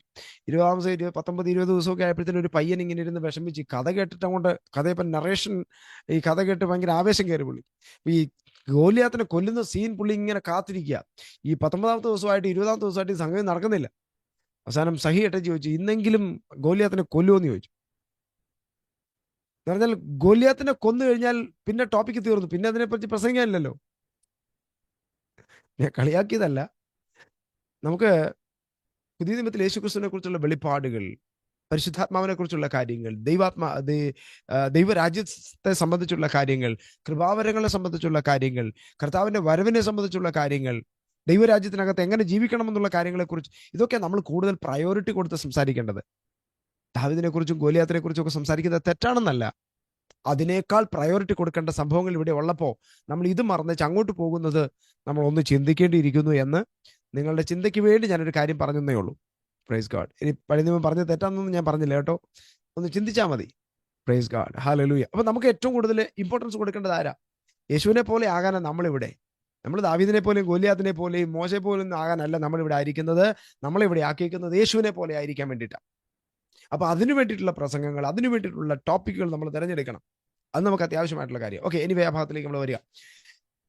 ഇവിടെ ലൂക്കോസിന്റെ സുവിശേഷം 8ാം അധ്യായത്തിൽ നമ്മൾ കാണുന്നത് യേശുവിന്റെ മിനിസ്ട്രിയെ കുറിച്ചാണ്. നിങ്ങൾ ശ്രദ്ധിക്കണേ, 8ാം അധ്യായം ആരെ കുറിച്ചാ? യേശുവിന്റെ മിനിസ്ട്രിയെ കുറിച്ചാണ്. ഓക്കെ, യേശുവിന്റെ മിനിസ്ട്രിക്കകത്ത് എന്ത് പറയുന്നു? അവൻ ദൈവരാജ്യം പ്രസംഗിച്ചും സുവിശേഷിച്ചും കൊണ്ട് പട്ടണം തോറും പോയി എന്ത് ചെയ്തു? അനേക രോഗികളെ സൗഖ്യമാക്കി. യേശുവിന്റെ 12 ശിഷ്യന്മാർ അവന്റെ കൂട്ടത്തിലുണ്ടായിരുന്നു. കുറെ സ്ത്രീകൾ ഉണ്ടായിരുന്നു. ഓക്കെ, ഇതിനകത്ത് വേറൊരു കാര്യം കൂടെ, ഈ സ്ത്രീകൾക്ക് മിനിസ്റ്റർ ചെയ്യാൻ പറ്റുമോ എന്നുള്ളൊരു ചോദ്യത്തിനകത്തൊരു ഉത്തരവും കൂടെ ഇവിടെ കിടപ്പുണ്ട്. സഹോദരിമാർക്ക് മിനിസ്റ്റർ ചെയ്യാൻ പറ്റുമോ? എവിടെയെങ്ങാനും, പ്രത്യേകിച്ച് മലയാളി കൾച്ചറിനകത്ത് ഇത് ലോകത്തിലെ ഏറ്റവും വലിയ പാപമാണ് സഹോദരിമാർ പ്രസംഗിക്കുന്നതോ ശുശ്രൂഷിക്കുന്നതോ, അല്ലേ? നിങ്ങൾ ആ വാക്യം വായിച്ചു നോക്കി. അവനോടുകൂടെ 12 വരും, അഥവാ 12 യേശുവിന്റെ ശിഷ്യന്മാരുണ്ടായിരുന്നു. അവൻ ദുരാത്മാക്കളെയും വ്യാധികളെയും നീക്കി സൗഖ്യം വരുത്തിയ ചില സ്ത്രീകളും, ചില സ്ത്രീ എന്ന് പറഞ്ഞാൽ എണ്ണം കൊടുത്തിട്ടില്ല, പല സ്ത്രീകളുണ്ടായിരുന്നു. പിന്നെ 1-2 പേരുടെ പേരവിടെ പറഞ്ഞിട്ടുണ്ട്. ആരാ? 1, 7 ഭൂതം വിട്ടുപോയ മദലക്കാരത്തി മറിയ. 2, ഹെരോദാവിന്റെ കാര്യവിചാരകനായ കൂസയുടെ ഭാര്യ യോഹന്നയും ശൂസന്നയും. 3 പേരുടെ പേര് പറഞ്ഞിട്ടുണ്ട്. അത് മാത്രമല്ല, ബാക്കി തങ്ങളുടെ വസ്തുവക കൊണ്ട് അവർക്ക് ശുശ്രൂഷ ചെയ്തു പോന്ന മറ്റു പല സ്ത്രീകളുണ്ടായിരുന്നു. ആദ്യം പറഞ്ഞു ചില സ്ത്രീകളുണ്ടായിരുന്നു, ഇപ്പൊ പറയുന്നു പല സ്ത്രീകളുണ്ടായിരുന്നു. അപ്പൊ നിങ്ങളൊന്ന് കാൽക്കുലേറ്റ് ചെയ്ത് നോക്കി, യേശുവിന്റെ കൂട്ടത്തിൽ ശുശ്രൂഷ ചെയ്യാൻ വേണ്ടി എത്ര പേരുണ്ടായിരുന്നു? കർത്താവ് പറയാ, സഹോദരിമാരെ നിങ്ങൾ വീട്ടിൽ ഇരുന്നു, ഞങ്ങൾ ഇതൊക്കെ ചെയ്തോളാം എന്ന് കർത്താവ് പറയത്തില്ലായിരുന്നു? ഓക്കെ, നമ്മൾ ആ ഭാഗത്തിലേക്ക് അധികം വിശദീകരിക്കാൻ ഞാൻ ആഗ്രഹിക്കുന്നില്ല. പുതിയ നിയമത്തിലേക്ക് വരുമ്പോൾ പ്രിസ്കില്ല തുടങ്ങിയിട്ടുള്ള, ഫേബ തുടങ്ങിയുള്ള ഒത്തിരി പേരെ ശുശ്രൂഷയ്ക്കകത്ത് നമ്മൾ കാണാൻ പറ്റുന്നുണ്ട്.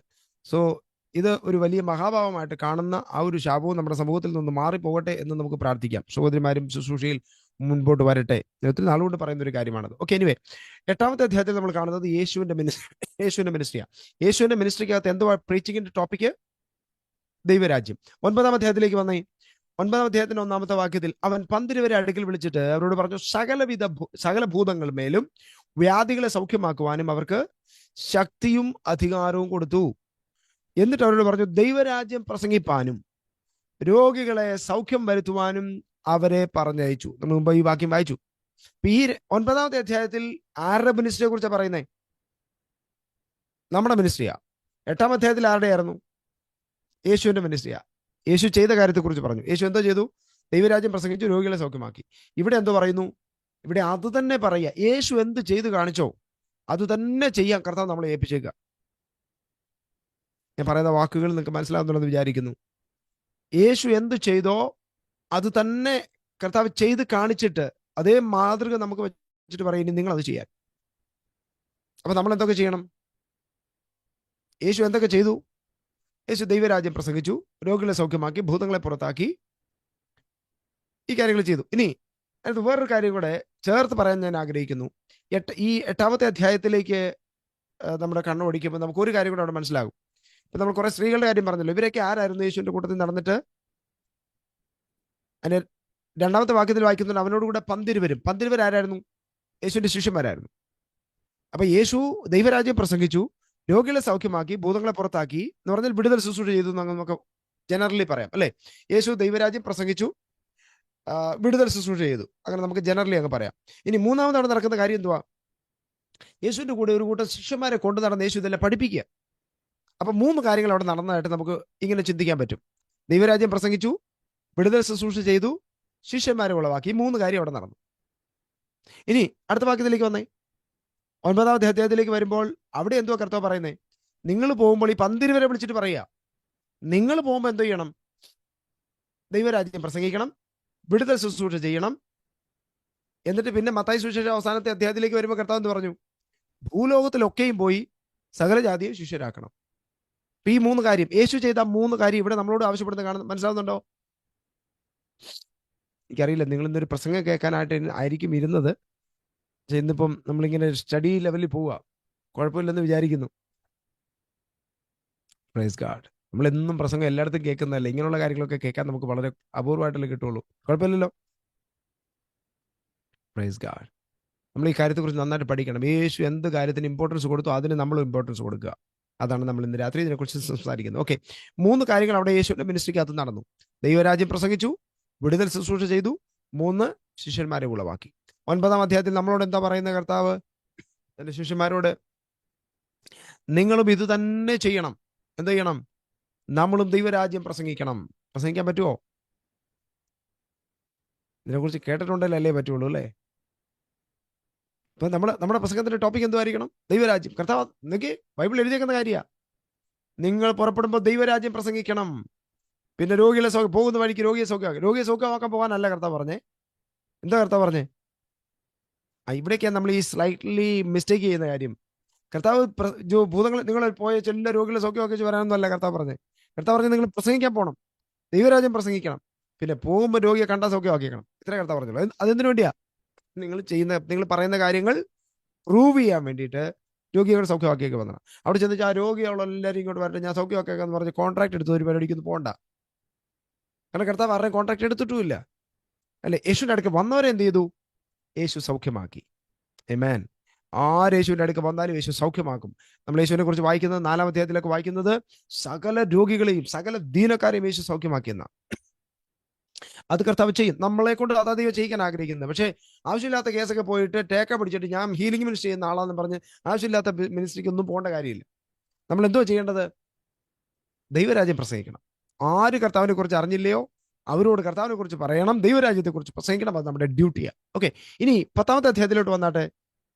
10-ാമത്തെ അധ്യായത്തിൽ ആദ്യം യേശു ശുശ്രൂഷ ചെയ്തു കാണിച്ചു. 2-ാമത്തെ 12 ശിഷ്യന്മാരെ ഈ ശുശ്രൂഷ കാണിച്ചു. അവരോട് അത് ചെയ്യണമെന്ന് പറഞ്ഞു.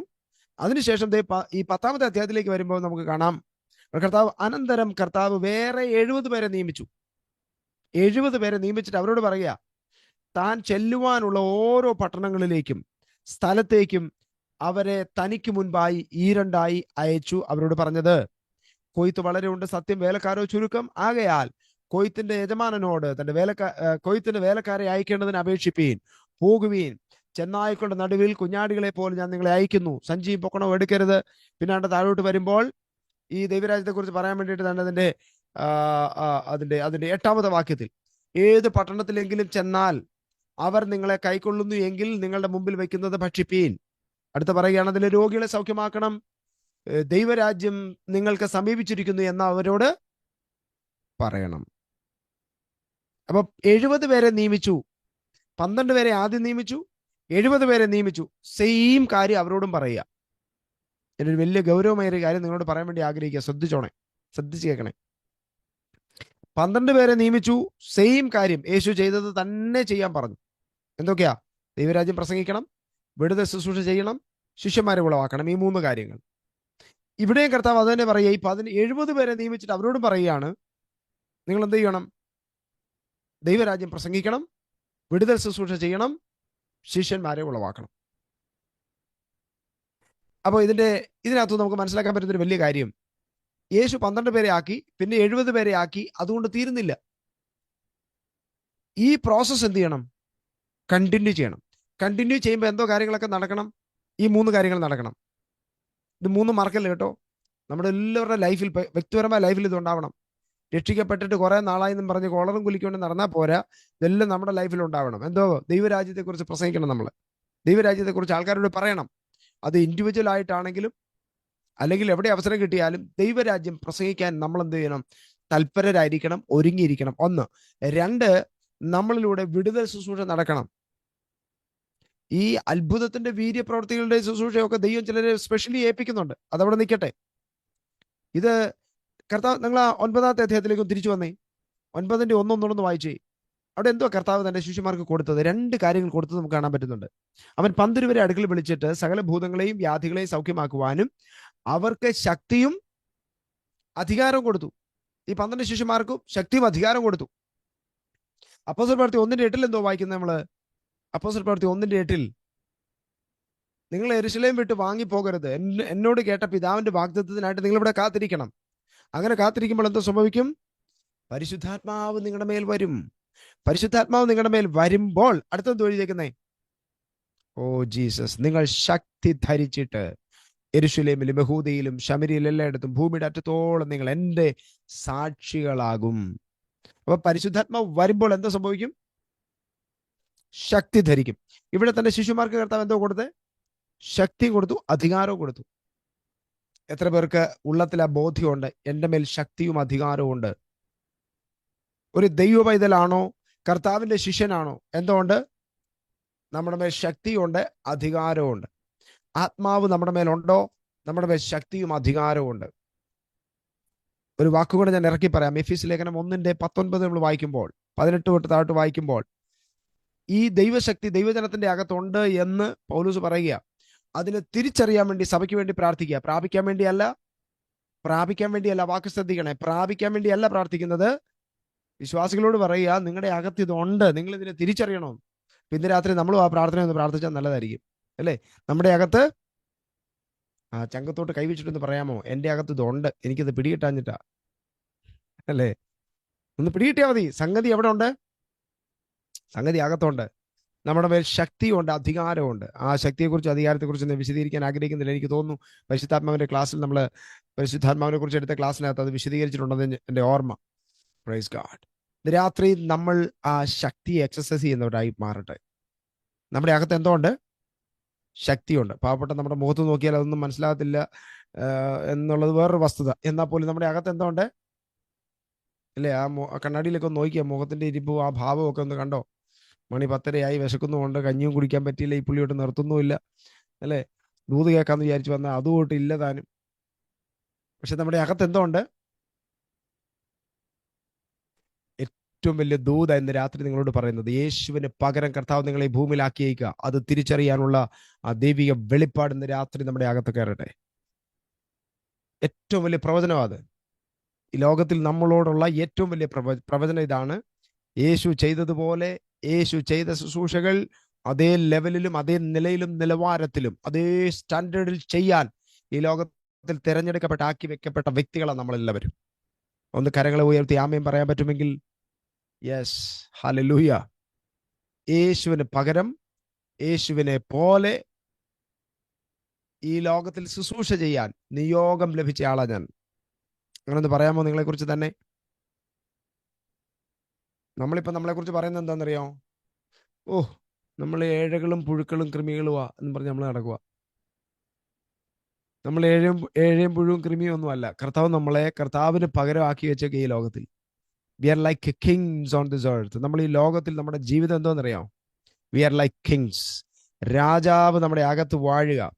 രാജാവിന്റെ മക്കളാണ് നമ്മള്. രാജാവിന്റെ പ്രിൻസാണ് നമ്മള്. പ്രിൻസുമാണ് നമ്മള്. അപ്പൊ ആ ഒരു അത്രയും ഗൗരവം ദൈവം നമുക്ക് തന്നിരിക്കുന്ന ആത്മിക പദവികൾ. അതാണ് ഞാൻ ആദ്യം പറഞ്ഞു തുടങ്ങിയത്.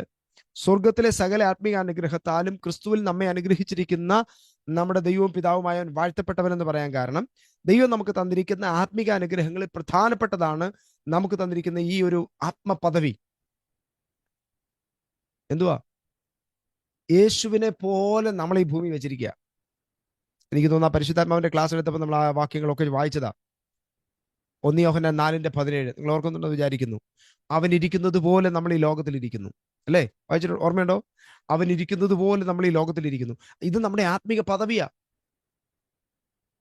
യേശു ഇരുന്നത് പോലെ നമ്മൾ ഈ ലോകത്തിൽ ഇരിക്കുക. അപ്പൊ നമ്മളുടെ ജീസസ് ലൈക്ക് എ കിങ്, ഒരു രാജാവിനെ പോലെ. ആദമിനെ അവയെയും സൃഷ്ടിച്ച ദൈവം ഈ ഭൂമിയിലാക്കുമ്പോൾ അവരെന്തോ കർത്താവ് പറഞ്ഞത്? നിങ്ങൾ ഈ ഭൂമി എന്ത് ചെയ്യണം? വാഴണം. വാഴുവിൻ എന്ന് പറഞ്ഞ അവരെ ആക്കിയത്. ഒരു പാപം ചെയ്തപ്പോൾ അവർ വാഴാൻ പറ്റാതെ പോയി. ആ സ്ഥാനത്താണ് ഇന്ന് കർത്താവ് നമ്മളെ ഏകന്റെ അനുസരണക്കേടിനാൽ പാപം ഭൂമിയിൽ വന്നു. ഏകന്റെ അനുസരണത്താൽ നമ്മളെ അവിടേക്ക് റീസ്റ്റോർ ചെയ്യുക കർത്താവ്.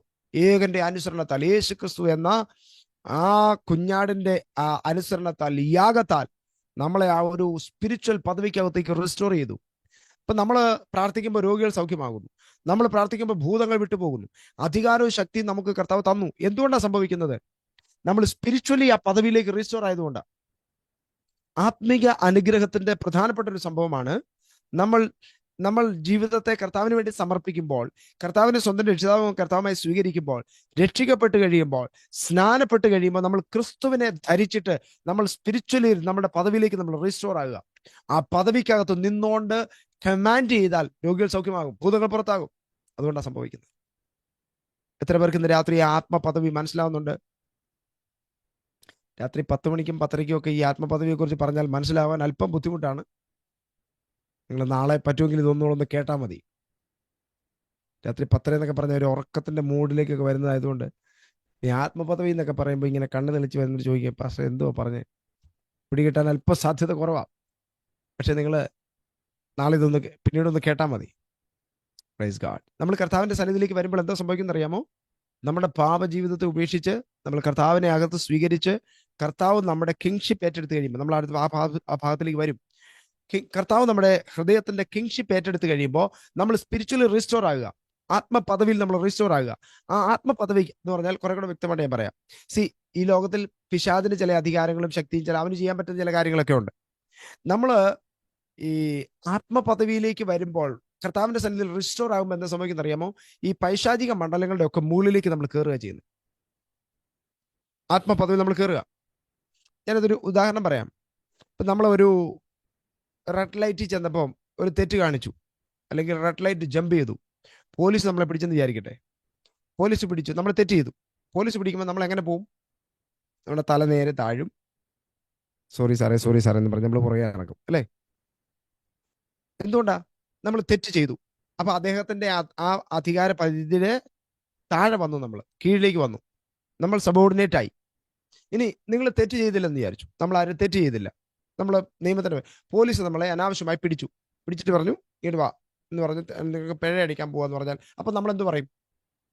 അപ്പൊ നമ്മുടെ തല താന്നിരിക്കത്തില്ല. നമ്മുടെ തല ഉയർത്തിട്ട് ചോദിക്കും, വൈ? എന്തുകൊണ്ട്? What is the reason? നമ്മൾ ചോദിക്കും.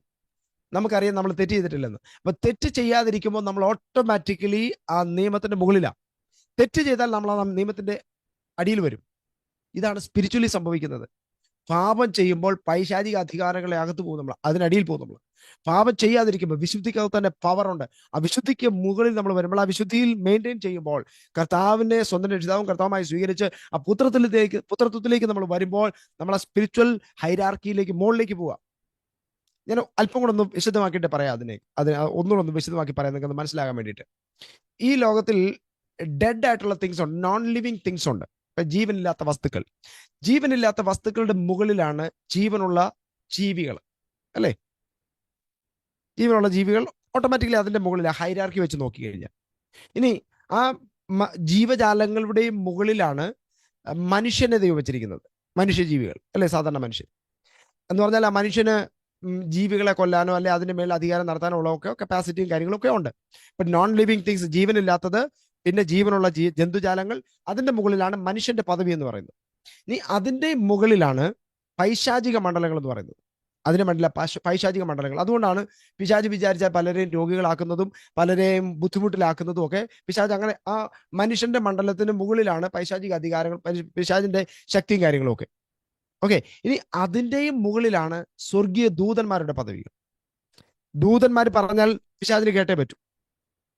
ഈ ലോകത്തെ രക്ഷിക്കപ്പെടാത്ത മനുഷ്യരെ സംബന്ധിച്ചിടത്തോളം പിശാചിന്റെ അധീനതയിൽ അവരും ജീവിക്കുന്നത്. അതുകൊണ്ട് ദൈവം പറയുന്നത് സകല ലോകവും ദുഷ്ടന്റെ അധീനതയിലാണ്. ഞാൻ പറയുന്നത് മനസ്സിലാകുന്നുണ്ടോ? ജീവനില്ലാത്ത വസ്തുക്കൾ, പിന്നെ ജീവനുള്ള ജീവജാലങ്ങൾ, പിന്നെ മനുഷ്യൻ, പിന്നെ പിശാച്, അതിന്റെ മുകളിൽ ദൂതന്മാരുടെ മുകളിലാണ് രക്ഷിക്കപ്പെട്ട യേശുവിനെ സ്വന്തം രക്ഷിതാവും കർത്താവുമായി സ്വീകരിച്ച ദൈവ പൈതലിന്റെ പദവി എന്ന് പറയുന്നത്. കാരണം ഈ ദൂതന്മാരെ ദൈവം നമ്മുടെ ശുശ്രൂഷയ്ക്ക് വേണ്ടി അയച്ചിരിക്കുക. Their serving spirit. അതിന്റെ മുകളിലാണ് ദൈവം ഉള്ളത്. അപ്പൊ ദൈവത്തിന്റെ ആ പൊസിഷൻ തൊട്ട് കഴിഞ്ഞാൽ അതിന്റെ തൊട്ട് താഴെ ദൈവം നമ്മളെ ആക്കിയിരിക്കുന്നത്. അതുകൊണ്ടാണ് ആത്മപദവിയിൽ നിന്നുകൊണ്ട് നമ്മൾ എന്തെങ്കിലും കാര്യങ്ങൾ കൽപ്പിക്കുമ്പോൾ പൈശാചിക മണ്ഡലങ്ങൾ അനുസരിക്കേണ്ടി വരുന്നത്. മനസ്സിലാകുന്നുണ്ടോ? ഈ പദവി പാപം ചെയ്യുമ്പോൾ സംഭവിക്കുന്നത് എന്താണെന്ന് ചോദിച്ചാൽ ഇവിടുന്ന് ഈ പദവി നേരെ താഴോട്ട് പോവും, പൈശാചിക മണ്ഡലങ്ങൾക്ക് താഴെയാവും. ഇന്ന് രാത്രി ഒരു കാര്യം ദൈവസ്ഥ തീരുമാനം എടുത്തോണം. ജീവൻ പണയം വെക്കേണ്ടി വന്നാലും, ജീവിതത്തിൽ എന്ത് സംഭവിച്ചാലും, എൻ്റെ ജീവിതത്തിൽ ഞാൻ പാപവുമായിട്ട് കോംപ്രമൈസ് ചെയ്യത്തില്ലെന്നുള്ളൊരു തീരുമാനം ഉണ്ടോ, നമ്മുടെ ആത്മിക പദവിയും അധികാരങ്ങളും അതുപോലെ തന്നെ നിൽക്കും. We can influence every power of the demon spirit. എല്ലാ പൈശാചിക അധികാരങ്ങളുടെ മേലും നമുക്ക് സ്വാധീനം ഉണ്ടാകും. എപ്പോഴാ? നമ്മൾ ആ ആത്മമണ്ഡലത്തിനകത്ത് ജീവിക്കുമ്പോൾ. Praise God. ഇപ്പൊ ആ ഹൈരാർക്കി മനസ്സിലായോ? മനസ്സിലായെന്ന് വിചാരിക്കുന്നു. ഓക്കെ, അപ്പൊ കർത്താവ് നമുക്ക് തന്ന രണ്ട് കാര്യങ്ങൾ എന്തുവാ? ദൈവരാജ്യം പ്രസംഗിക്കാൻ പോകുമ്പോൾ ദൈവം നമുക്ക് തന്നിരിക്കുന്ന രണ്ട് കാര്യങ്ങൾ, ഒന്ന് ശക്തിയും, രണ്ട് അധികാരവും. ഇതിനെ പലപ്പോഴും നമ്മൾ എക്സസൈസ് ചെയ്യുന്നില്ലെന്നുള്ളതാണ് നമ്മുടെ ഏറ്റവും വലിയ പ്രശ്നം എന്ന് പറയുന്നത്. അപ്പൊ ഇന്ന് രാത്രി തൊട്ട് ഒരു തീരുമാനം എടുത്തോണം, നമ്മൾ ഈ ആത്മീക അധികാരങ്ങൾ എന്ത് ചെയ്യാം? ഉപയോഗിക്കാൻ വേണ്ടിയിട്ട് തുടങ്ങുകയാണ്. ഓക്കെ, ഇനി അടുത്ത ഭാഗത്തിലേക്ക് നിങ്ങൾ ശ്രദ്ധയൊന്ന് കൊണ്ടുവരാൻ വേണ്ടിയിട്ട് ആഗ്രഹിക്കുകയാണ്. ദൈവരാജ്യത്തിന്റെ 3 തലങ്ങളെ കുറിച്ചൊന്ന് പറയാൻ വേണ്ടിയിട്ട് ആഗ്രഹിക്കാം. ദൈവരാജ്യത്തിന്റെ 3 തലങ്ങൾ. എഴുതുന്നവരുണ്ടെങ്കിൽ നോട്ട് ചെയ്യുന്നത് നല്ലതായിരിക്കും. ഒന്ന്, ദൈവരാജ്യത്തിന്റെ രണ്ടായിട്ട് നമുക്ക് അതിനെ തിരിക്കാൻ പറ്റും. ഒന്ന് പ്രസന്റ് ആൻഡ് ഫ്യൂച്ചർ, ഇന്ന് ഉള്ള ദൈവരാജ്യത്തിന്റെ നിലവാരവും, രണ്ട് ഇനി വരാൻ പോകുന്നു. അതിന് രണ്ടായിട്ട് തിരിക്കാൻ പറ്റും. ഓക്കെ, ഇനി അതിനെ ഒന്ന് കുറച്ച് വിശദീകരിച്ച് പറഞ്ഞു കഴിഞ്ഞാൽ അതിന്റെ പ്രസന്റ് എന്ന് പറഞ്ഞാൽ എന്തുവാണ്? പ്രസന്റ് എന്ന് പറഞ്ഞാൽ സ്പിരിച്വൽ കിങ്ഡം, അഥവാ ഇന്ന് പരിശുദ്ധാത്മാവ് നമ്മുടെ നടുവിലുണ്ട്. ആ പരിശുദ്ധാത്മാവിന്റെ നിയന്ത്രണത്തിനകത്ത് നമ്മൾ വരിക എന്ന് പറഞ്ഞാൽ, കർത്താവിന് പരിശുദ്ധാത്മാവിന് വിധേയപ്പെട്ട് നമ്മൾ ദൈവരാജ്യത്തെ അക്സെപ്റ്റ് ചെയ്യാൻ തയ്യാറാകുമ്പോൾ യേശു കർത്താവ് വന്ന് നമ്മുടെ ഹൃദയത്തിന്റെ, നമ്മുടെ ജീവിതത്തിന്റെ രാജാവായി വാഴുന്ന തലത്തിനാണ് നമ്മൾ എന്ന് പറഞ്ഞ ദൈവരാജ്യത്തിന്റെ സ്പിരിച്വൽ കിങ്ഡം എന്ന് പറയുന്നത്, ദൈവരാജ്യത്തിന്റെ ആത്മിക തലം എന്ന് പറയുന്നത്. അപ്പൊ അതിന്റെ ഒന്നാമത്തെ ഭാഗം ദൈവരാജ്യത്തിന്റെ ആത്മിക തലമാണ്. ദൈവരാജ്യത്തിന്റെ ആത്മിക തലം എന്ന് പറഞ്ഞാൽ എന്തുവാണ്? നമ്മൾ പരിശുദ്ധാത്മാവിന്റെ നിയന്ത്രണത്തിലും യേശുവിന്റെ രാജ്യത്വത്തിനകത്തും വരുന്നതിനെ വിളിക്കുന്ന പേരാണ് സ്പിരിച്വൽ കിങ്ഡം. അതിനെ നമുക്ക് കുറച്ചുകൂടെ വിശദമായി പറഞ്ഞാൽ ഇൻഡിവിജ്വൽ ആയിട്ടാണ് ഇത് സ്ഥാപിക്കപ്പെടുന്നത്. ഇൻഡിവിജ്വൽ ദൈവരാജ്യം വ്യക്തിപരമായി സ്ഥാപിക്കപ്പെടുക എന്ന് പറഞ്ഞാൽ ഞാൻ മുഴുവനായി ദൈവത്തിന്റെ നിയന്ത്രണത്തിനകത്ത് വരുന്നതിന് വിളിക്കുന്ന പേരാണ്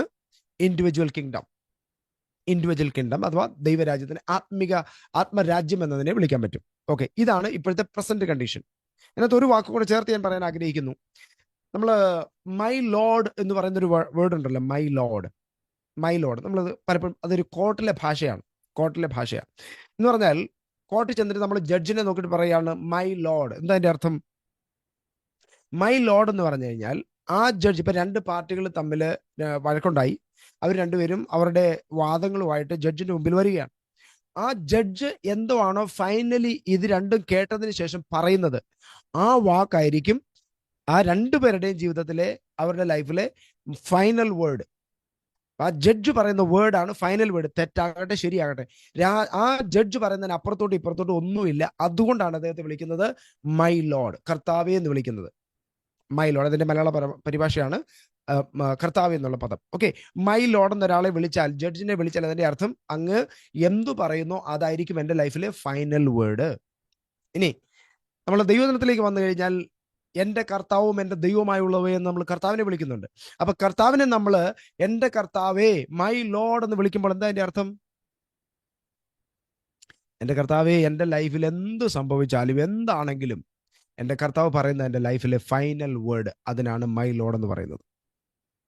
ഇതവർക്ക് മനസ്സിലാവുന്നുണ്ട് ഞാൻ ഈ പറയുന്നത്? രാത്രിയിൽ നമ്മൾ കർത്താവിനെ നോക്കി പറയാം, എൻ്റെ കർത്താവേ എന്ന് വിളിച്ചാൽ അതിന്റെ അർത്ഥം നീയാണ് എൻ്റെ ഫൈനൽ വേർഡ്. അങ്ങ് പറയുന്നതിന് അപ്പുറത്തോട്ടും ഇല്ല ഇപ്പുറത്തോട്ടും ഇല്ല. നമ്മൾ പറയുന്ന പേരാണ് മൈ ലോർഡ്. അങ്ങനെ നമ്മൾ കർത്താവിനെ എങ്ങനെ ചെയ്യുന്നത്? സ്വന്തം രക്ഷിതാവും കർത്താവുമായിട്ടാണ് സ്വീകരിക്കുന്നത്. കർത്താവായിട്ട് സ്വീകരിക്കുക എന്ന് പറഞ്ഞാൽ എൻ്റെ ജീവിതത്തിന്റെ പ്രഭുവായിട്ട് സ്വീകരിക്കുക, എൻ്റെ ജീവിതത്തിന്റെ രാജാവായിട്ട് സ്വീകരിക്കുക. അങ്ങനെ രാജാവായിട്ട് സ്വീകരിച്ചു കഴിയുമ്പോൾ ഇന്ന് തൊട്ട്, അതുകൊണ്ട് പൗലോസിന്റെ ഭാഷയിൽ പറഞ്ഞാൽ നമുക്ക് ഇങ്ങനെ പറയാൻ പറ്റും, ഞാൻ ക്രൂശിക്കപ്പെട്ടു, ഞാൻ മരിച്ചു, ഞാൻ തീർന്നു, ഇനി എന്നിൽ ജീവിക്കുന്നത് ക്രിസ്തുവാണ്. ഇനി ക്രിസ്തുവിന്റെ വാക്കാണ് എൻ്റെ ഫൈനൽ വേർഡ്. ഇനി ഞാൻ പറയുന്ന പോലെ അല്ല ഞാൻ ജീവിക്കുന്നത്, എൻ്റെ ഇഷ്ടം പോലെ അല്ല ഞാൻ ജീവിക്കുന്നത്. എൻ്റെ ഇഷ്ടങ്ങൾ മുഴുവൻ ഞാൻ എന്ത് ചെയ്തു? സാക്രിഫൈസ് ചെയ്തു. ഇനി ക്രിസ്തു പറയുന്ന പോലെ ഞാൻ ജീവിക്കുന്നു. അതിന് പറയുന്ന പേരാണ് ദൈവരാജ്യത്തിന്റെ ആത്മിക തലം, അഥവാ സ്പിരിച്വൽ കിങ്ഡം, ഇൻഡിവിജ്വൽ കിങ്ഡം. അത് പ്രസന്റിലി സംഭവിക്കേണ്ട കാര്യമാണ്. അപ്പൊ ദൈവരാജ്യം ആദ്യം സ്ഥാപിക്കപ്പെടുന്ന എവിടെയാണ്? പറയുന്നത് മനസ്സിലാവുന്നുണ്ടോ? ദൈവരാജ്യം ആദ്യം സ്ഥാപിക്കപ്പെടുന്നത് എവിടെയാ? നമ്മുടെ അകത്താണ്. ഓക്കെ, ഇനി രണ്ടാമത്തെ കാര്യം, ഇനി അടുത്തതാണ് ഫിസിക്കൽ കിങ്ഡം, അഥവാ മെറ്റീരിയൽ ആയിട്ടുള്ള, അത് പക്ഷെ വരാൻ പോകുന്നതേ ഉള്ളൂ, വരാൻ പോകുന്ന ഫിസിക്കൽ ആയിട്ടുള്ള കിങ്ഡം. ആ കിങ്ഡം എന്ന് പറഞ്ഞാൽ അതിനെക്കുറിച്ച് ഞാൻ അല്പം ഒന്ന് വിശദീകരിച്ച് പറയാൻ വേണ്ടിയിട്ട് ആഗ്രഹിക്കുകയാണ്. ഇനി ഒരു മില്ലേനിയം, എത്ര പേര് മില്ലേനിയത്തെ കുറിച്ച് കേട്ടിട്ടുണ്ട്? മില്ലേനിയം, ഓക്കെ, മില്ലേനിയം എന്ന് പറഞ്ഞാൽ സഹസ്രാബ്ദ വാഴ്ച. അതാണ് കർത്താവിന്റെ അക്ഷരികമായിട്ടുള്ള ദൈവരാജ്യത്തിന്റെ സ്ഥാപനം ഇനി ഭൂമിയിൽ നടക്കാൻ പോകുന്നത്. അത് നടന്നിട്ടില്ല, ഇനി വരാൻ പോകുന്നതേ ഉള്ളൂ. പക്ഷെ ഒരു കണ്ടീഷൻ ഉണ്ട്. ഈ ദൈവരാജ്യം ആന്തരികമായി, ആത്മികമായി, വ്യക്തിപരമായി അകത്ത് സ്ഥാപിക്കപ്പെട്ടെങ്കിൽ മാത്രമേ ഇനി വരാൻ പോകുന്ന മില്ലേനിയത്തിനകത്ത്, സഹസ്രാബ്ദത്തിനകത്ത് നമുക്ക് വാഴാൻ പറ്റൂ. മനസ്സിലാവുന്നുണ്ടോ? ഓക്കെ, ഇനി ഞാൻ ഒരു കാര്യം, ഇനി സംഭവിക്കാൻ പോകുന്ന കുറച്ച് അന്ത്യകാല സംഭവങ്ങളെ കുറിച്ച് ഞാൻ രത്ന ചുരുക്കമായിട്ട് ഒന്ന് പറയാം. എന്ത്, എവിടെ, എപ്പോൾ സംഭവിക്കും എന്നുള്ളതിനെ കുറിച്ച് നമുക്ക് പൊതുവായിട്ടൊരു ഗ്രാഹ്യമില്ലാത്തത് കൊണ്ട്, പൊതുവെ ദൈവമക്കൾക്ക് ഇപ്പോൾ കർത്താവിന്റെ വരവുണ്ടെന്നും നമ്മൾ എടുക്കപ്പെടുമെന്നും പെർസിക്യൂഷൻ ഉണ്ടെന്നും സ്വർഗം ഉണ്ടെന്നും നവയർശലം ഉണ്ടെന്നും ഒക്കെ നമുക്കറിയാം. പക്ഷെ അതിന്റെ ആ ഒരു സീക്വൻസിൽ നമുക്ക് പലപ്പോഴും അറിയത്തില്ല. അതുകൊണ്ട് നിങ്ങൾ എഴുതുന്നവരുണ്ടെങ്കിൽ എഴുതി വെച്ചോ, ഞാൻ ആ സീക്വൻസിൽ വേഗത്തിലൊന്ന് പറയാം, പെട്ടെന്നൊന്ന് പറയാം, നിങ്ങളുടെ അണ്ടർസ്റ്റാൻഡിങ്ങിന് വേണ്ടിയിട്ട്. അപ്പൊ നമുക്കൊന്ന് ക്ലിയർലി മനസ്സിലാകും ഈ ദൈവരാജ്യം എവിടെ തുടങ്ങി എവിടെ അവസാനിക്കുന്നു എന്നുള്ളത് നമുക്ക് മനസ്സിലാകും. അതിന് വേണ്ടിയിട്ട് ഒന്ന് പറയാൻ വേണ്ടി ആഗ്രഹിക്കുക. ഇപ്പോൾ നമ്മൾ യുദ്ധങ്ങളെ കുറിച്ചും യുദ്ധശ്രുതികളെ കുറിച്ചും ഒക്കെ കേട്ടുകൊണ്ടിരിക്കുക. ഇത് കാലത്തിന്റെ അവസാനമാണ് എന്ന് നമുക്കറിയാം. ഇപ്പോൾ കർത്താവ് പറഞ്ഞിട്ടുള്ള ഏറ്റവും വലിയ പ്രോമിസ് ആണ് രണ്ടാമത് ഞാൻ പോയതുപോലെ തന്നെ വീണ്ടും വരും എന്നുള്ളത്. ഇനി ലോകത്തിൽ സംഭവിക്കാൻ പോകുന്ന ഏറ്റവും വലിയ സംഭവം, ഒന്ന്, കർത്താവിന്റെ മടങ്ങി വരവ്, അഥവാ ദൈവസഭയുടെ ഉൽപ്രാവണം, റാപ്ചർ. അതാണ് ഇനി നടക്കാൻ പോകുന്ന ഏറ്റവും വലിയ സംഭവം. അത് നടന്നു കഴിഞ്ഞാൽ, സഭ ഈ ഭൂമിയിൽ നിന്ന് എടുക്കപ്പെട്ട് കഴിഞ്ഞാൽ, അത് കഴിഞ്ഞ് ഭൂമി നടക്കുന്ന കാര്യം എന്ന് പറയുന്നത് അടുത്ത 7 വർഷം ഈ ഭൂമിയിൽ മഹോദ്രവമായിരിക്കും. അത് നമുക്കറിയാവുന്ന കാര്യമാണ് അല്ലെ? സഭ ഇവിടുന്ന് എടുക്കപ്പെട്ട് കഴിഞ്ഞാൽ ഇവിടെ മഹോദ്രവ കാലമായിരിക്കും. 7 വർഷം, അതിന് 2 പകുതിയുണ്ട്. അതിനെക്കുറിച്ചൊന്നും വിശദീകരിച്ച് പറയാൻ ഞാൻ ആഗ്രഹിക്കുന്നില്ല. എനിവേ, ഇത്രയും നമ്മൾ ചിന്തിക്കുക. 7 വർഷം സഭ ഇവിടുന്ന് എടുക്കപ്പെട്ട് കഴിഞ്ഞാൽ ഇവിടെ ഭൂമിയിൽ 7 വർഷം മഹോദ്രവ കാലമായിരിക്കും. ആ സമയം നമ്മൾ എവിടെ പോകുന്നേ? ശ്രദ്ധിച്ചു കേട്ടോ, നമ്മൾ സ്വർഗത്തിലേക്ക് പോകത്തില്ല. നമ്മൾ ആ സമയം മധ്യാകാശത്തിലായിരിക്കും. 7 വർഷം ഭൂമിയിൽ പീഡനം നടക്കുമ്പോൾ നമ്മൾ മധ്യാകാശത്തിലായിരിക്കും. നമ്മളൊന്ന് ഉദ്ദേശിക്കുന്നത് ദൈവസഭ മധ്യാകാശത്തിലായിരിക്കും. അവിടെയാണ് കുഞ്ഞാടിന്റെ കല്യാണം വന്നുവല്ലോ എന്ന് നമ്മൾ വെളിപ്പാട് പുസ്തകത്തിൽ വായിക്കുന്നത്. കുഞ്ഞാടിന്റെ കല്യാണം, കാന്തയും തന്നെ ഒരുക്കിയിരിക്കുന്നു. നമ്മൾ അവിടെ ആകാശമേഘങ്ങളിൽ എടുക്കപ്പെട്ട് കർത്താവിനോടുകൂടെ ആകാശമേഘങ്ങളിലായിരിക്കും 7 വർഷം. ആ 7 വർഷം, പിന്നെ വേറൊരു കാര്യം കൂടെ ഉണ്ട്. 2 പഠിപ്പിക്കൽ ആത്മലോകത്തുണ്ട്, നിങ്ങൾ കൺഫ്യൂസ് ആവരുത്. ഒന്ന്, ഈ മഹോദ്രവ കാലത്തിന് തുടക്കത്തിൽ, മഹോദ്രവ കാലം തുടങ്ങുന്നതിന് മുമ്പ് സഭ എടുക്കപ്പെടുമെന്ന് പഠിപ്പിക്കുന്നവരുണ്ട്. ആ മഹോദ്രവ കാലം തുടങ്ങി അതിന്റെ പകുതിയിൽ സഭ എടുക്കപ്പെടുമെന്ന് പഠിപ്പിക്കുന്നവരുണ്ട്. ഈ 2 പഠിപ്പിക്കലും ഉണ്ട്. രണ്ടായാലും നമ്മൾ പോകുമെന്നുള്ളത് ഉറപ്പ്, പോകാൻ തയ്യാറാകുക, അത്രേ ഉള്ളൂ. Okay, right. ഇനി കർത്താവ് ഈ 7 വർഷം കഴിഞ്ഞ്, ഭൂമിയിലെ 7 വർഷം മഹോദ്രവകാലം കഴിഞ്ഞ്, ആ സമയം തന്നെ നമ്മൾ സ്വർഗത്തിലല്ല, ആകാശമണ്ഡലങ്ങളിൽ 7 വർഷം കർത്താവിനോടുകൂടെ ആയിരിക്കും. അവിടെ കല്യാണവും എല്ലാം കഴിഞ്ഞിട്ട് നമ്മൾ തിരികെ വരുന്നുണ്ട് ഈ ഭൂമിയിലേക്ക്. അന്ന് വരുമ്പോൾ അന്നാളിൽ അവന്റെ കാല് ഒലിവ് മലയിൽ വെക്കും. ഒലിവ് മല രണ്ടായിട്ട് പിളരും. അവിടെ ഒരു വലിയ താഴ്വര ഉണ്ടാകും. ആ താഴ്വരയുടെ പേരാണ് ഹർമ്മഗദോൻ താഴ്വര. ആ ഹർമ്മഗദോണിൽ വെച്ചിട്ട് ജാതികളുമായിട്ട് കർത്താവിന് ഒരു യുദ്ധം ഉണ്ടാകും. ആ യുദ്ധത്തിൽ കർത്താവ് സകല മനുഷ്യരെയും തോൽപ്പിച്ച് പിശാച് സകല മനുഷ്യരെ കർത്താവിന് വിരോധമായിട്ട് കൊണ്ടുവന്ന് അവിടെ വെച്ചൊരു വലിയ യുദ്ധമുണ്ടായി. ആ യുദ്ധത്തിന് പറഞ്ഞ പേരാണ് ഹർമ്മഗദോൻ യുദ്ധം. ആ യുദ്ധത്തിൽ വെച്ച് സാത്താനെ പരാജയപ്പെടുത്തിയ ശേഷം കർത്താവ് 1000 വർഷത്തേക്ക് ചങ്ങലയിട്ട് പൂട്ടും. വെളിപ്പാട് പുസ്തകം 20 തൊട്ടുള്ള അധ്യായങ്ങളിൽ ഞാൻ ഈ പറയാൻ പോകുന്ന കാര്യങ്ങളെല്ലാം രേഖപ്പെടുത്തിയിട്ടുണ്ട്. ആ അധ്യായങ്ങൾ നിങ്ങളൊന്ന് വായിച്ചാൽ മതി. അടുത്ത ഈ ഹർമ്മഗദോൻ യുദ്ധം കഴിഞ്ഞാൽ പിന്നീടുള്ളത് എന്തുവാണ്? നമ്മളിപ്പോ പറഞ്ഞ മില്ലേനിയം, 1000 വർഷത്തെ സഹസ്രാബ്ദം എന്ന് പറയും. ആ സഹസ്രാബ്ദത്തെ കുറിച്ചാണ് നമ്മൾ 32-ാം അധ്യായം യെശയ്യാ പ്രവചനത്തിൽ വായിച്ചത്. ഒരു രാജാവ് നീതിയോടെ വാഴും. അന്ന് നമ്മുടെ കർത്താവ് ഈ ഭൂമിയിൽ അക്ഷരികമായി വന്ന് രാജാവായി വാഴും. അന്ന് നമ്മൾ അവനോടുകൂടെ പ്രഭുക്കന്മാരായിട്ട് ഈ ഭൂമിയിൽ വാണുകൊണ്ടിരിക്കും. അന്ന് നമ്മൾ കർത്താവിനോടുകൂടെ ആയിരിക്കും. ആ 1000 വർഷം സാത്താനെ എന്ത് ചെയ്യും? ചങ്ങലയിട്ട് പൂട്ടും. അഗാധ കൂപത്തിൽ അവനെ ചങ്ങലയിട്ട് പൂട്ടും. അവനെ നരകത്തിലേക്ക് വിടത്തില്ല. അഗാധ കൂപത്ത് ചങ്ങലയിട്ട് പൂട്ടി 1000 വർഷത്തേക്ക് ഭൂമി പിശാചുണ്ടായിരിക്കത്തില്ല. പിശാചില്ലാത്തതുകൊണ്ട് പാപം ഉണ്ടായിരിക്കത്തില്ല. അതുകൊണ്ട് മരണം ഉണ്ടായിരിക്കത്തില്ല. കൊച്ചുകുട്ടി പ്രായമുള്ളവനായി മരിക്കും. കൊച്ചുകുട്ടികൾ പാമ്പിന്റെ പൊത്തിൽ കൈയിടും. പുള്ളിപ്പുലിയോടുകൂടെ കളിക്കും. ഈ സംഭവങ്ങൾ മുഴുവൻ ഒരു റിയൽ ദൈവരാജ്യം എന്തോ ആയിരിക്കും എന്നുള്ളത് കർത്താവ് ഈ ഭൂമിയിൽ തന്നെ ഭരിച്ച കർത്താവ് കാണിക്കും. അങ്ങനെ ഒരു വലിയ ശുഭദിനത്തിന് വേണ്ടിയിട്ട് നമ്മളൊക്കെ കാത്തിരിക്കുന്നത്. ആ പ്രത്യാശയുള്ള ദൈവമക്കൾക്കായി ഞാൻ ദൈവത്തിന് സ്തോത്രം ചെയ്യുന്നു. 1000 ആണ്ട് വാഴ്ച. ഓക്കെ, 1000 ആണ്ട് വാഴ്ചയിൽ വാഴാൻ എത്ര പേർക്ക് സന്തോഷമുണ്ട്? ആ പ്രത്യാശ വല്ലതും ഉണ്ടോ? അല്ലേ, പാട്ടുകാരൻ പാടിയതുപോലെ പ്രത്യാശ വർദ്ധിക്കുന്നൻ പ്രാണനാഥനെ പ്രാവിൻചിറകനീക്കെങ്കിൽ പറന്നു പോയിടും ഞാനീ മരുവിൽ നിന്ന് സ്വർഗകനാൻ നാട്ടിൽ വാഴുവാനായി. നമ്മുടെ പ്രത്യാശയായത് അല്ലേ? നമ്മുടെ പ്രത്യാശ വർദ്ധിച്ചുകൊണ്ടിരിക്കുക. ഓരോ ദിവസവും നമ്മുടെ പ്രത്യാശ വർദ്ധിക്കട്ടെ. എന്തിനു വേണ്ടിയിട്ടാണെന്നറിയാമോ? കർത്താവിനോട് കൂടെ പ്രഭുക്കന്മാരായിരുന്നു വാഴാൻ, അവന്റെ കൂടെ നിത്യമായ രാജ്യത്തിൽ വസിക്കാൻ വേണ്ടിയിട്ട്. ആ പ്രത്യാശ നമ്മുടെ അകത്തുണ്ടാകട്ടെ. ഓക്കെ, ആ മില്ലേനിയം 1000 വർഷം പിശാചോട് ഉണ്ടാകത്തില്ല, മരണമില്ല, പാപമില്ല. അന്ന് കർത്താവിനോട് കൂടെ നമ്മൾ പ്രഭുക്കന്മാരായിട്ട് ഈ ഭൂമിയിൽ 1000 വർഷം വാഴും. കർത്താവ് റിയൽ കിങ്ഡം എന്തുവാണ് എന്നുള്ളത് ഈ ലോകത്തിൽ കാണിക്കും. അന്നൊരു കാര്യം ഓർക്കണം, അന്ന് നമ്മൾ മനുഷ്യരായിട്ട് മാത്രമല്ല പാർക്കുന്നത്. മാനുഷികമായ രൂപവും കാര്യങ്ങളൊക്കെ ഉണ്ടെങ്കിലും നമ്മൾ അന്ന് ആത്മജീവികളായിരിക്കും. നമ്മുടെ ട്രാൻസ്ഫോർമേഷൻ നടന്നിട്ടാണ് നമ്മൾ സ്വർഗത്തിലേക്ക് ആകാശമണ്ഡലത്തിൽ എടുക്കപ്പെടുന്നത്. ആ കാര്യം മറന്നു പോകരുത്. അപ്പൊ നമുക്ക് അടച്ചിട്ടിരിക്കുന്ന മുറിക്കകത്ത് കയറാൻ പറ്റും. എവിടെ വേണമെങ്കിലും യഥേഷ്ടം സഞ്ചരിക്കാൻ പറ്റും. അങ്ങനെ ഒരു ആത്മജീവികളായിട്ടായിരിക്കും അന്ന് നമ്മൾ കർത്താവിനോട് കൂടെ ഈ ഭൂമി ഭരിക്കുന്നത്. പക്ഷേ അന്ന് ഭൂമിയിലുള്ള ആൾക്കാർ നോർമൽ മനുഷ്യരായിട്ട് ഇവിടെ ഉണ്ടാകും. Okay, right. 1000 വർഷം കഴിയുമ്പോൾ പിന്നീട് സംഭവിക്കുന്നത്, കർത്താവ് എന്ത് ചെയ്യും? അല്പസമയത്തേക്ക് പിശാചിനെ അഴിച്ചുവിടും. അവൻ എന്ത് ചെയ്യും? ഭൂമിയിലുള്ള സകല കോണിലും പോയി സകല മനുഷ്യരെയും കർത്താവിന് വിരോധമായിട്ട് കൂട്ടിയിട്ട് അവർ ഒരുമിച്ച് കർത്താവിനെതിരായിട്ട് യുദ്ധത്തിന് വരും. അങ്ങനെ യുദ്ധത്തിന് എതിരായിട്ട് വരുമ്പോൾ അവിടെ നടക്കുന്ന യുദ്ധത്തിന്റെ പേരാണ് ഗോഗ് മാഗോഗ് യുദ്ധം. ഈ ഹർമ്മഗദോനും ഗോഗ് മാഗോഗ് യുദ്ധം, ഇനി 2 യുദ്ധം നടക്കാനുണ്ട്. നിങ്ങൾക്കറിയാമോ? ഇനി ഒരു വലിയ മഹായുദ്ധമൊന്നും ഈ ലോകത്തിൽ നമ്മൾ ഈ ഭൂമിയിൽ ഉണ്ടാവുമ്പോൾ കാണാൻ സാധ്യതയില്ല. യുദ്ധത്തിനുള്ള പ്രതിനിധികളൊക്കെ ഉണ്ടാകുന്നുണ്ടെങ്കിലും ഒരു 3-ാം ലോക മഹായുദ്ധം ഉണ്ടാകുമെന്ന് ഞാൻ വിശ്വസിക്കുന്നില്ല. അതിന്റെ കാരണം എന്താണെന്ന് ചോദിച്ചാൽ, വലിയ വലിയ അണ്വായുധങ്ങളൊക്കെ മനുഷ്യൻ ഇന്ന് തയ്യാറാക്കി കോപ്പുകളിൽ ശേഖരിച്ച് വെച്ചിട്ടുണ്ട്. അണ്വായുധ പ്രയോഗങ്ങളൊക്കെ നടത്തിയാൽ നമ്മളിൽ ഒരെണ്ണം പോലും ഭൂമി മിച്ചം കാണുമെന്ന് എനിക്ക് തോന്നുന്നില്ല. അതുപോലുള്ള മാരകമായിട്ടുള്ള അണുബോംബുകളൊക്കെയാണ് ഇന്ന് മനുഷ്യൻ ഉണ്ടാക്കി വെച്ചിട്ടുള്ളത്. അതുകൊണ്ട് ഏതെങ്കിലും ഒരു മനുഷ്യൻ വട്ട് കയറിയാൽ ഇത് നമ്മുടെ എല്ലാ കാര്യം കട്ടപ്പുകയെന്ന് കൂട്ടിയാൽ മതി.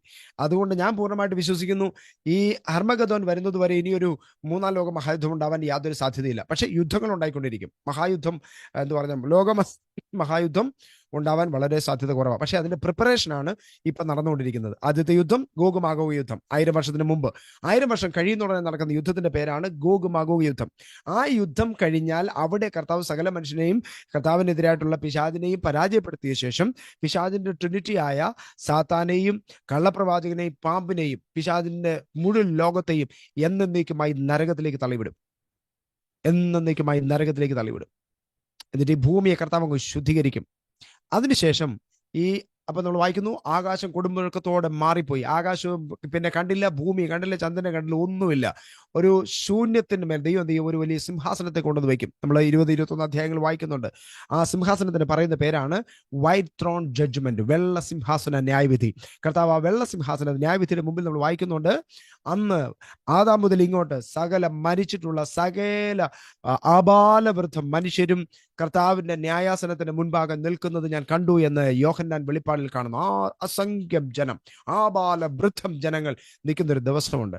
ആ ദിവസത്തിന് പറയുന്ന പേരാണ് ദ ഗ്രേറ്റ് ഡേ എന്ന് പറഞ്ഞാൽ ദൈവത്തിന്റെ വലുതും ഭയങ്കരവുമായ ദിവസം, ആ ജഡ്ജ്മെന്റ് ഡേ ഓഫ് ഗോഡ്.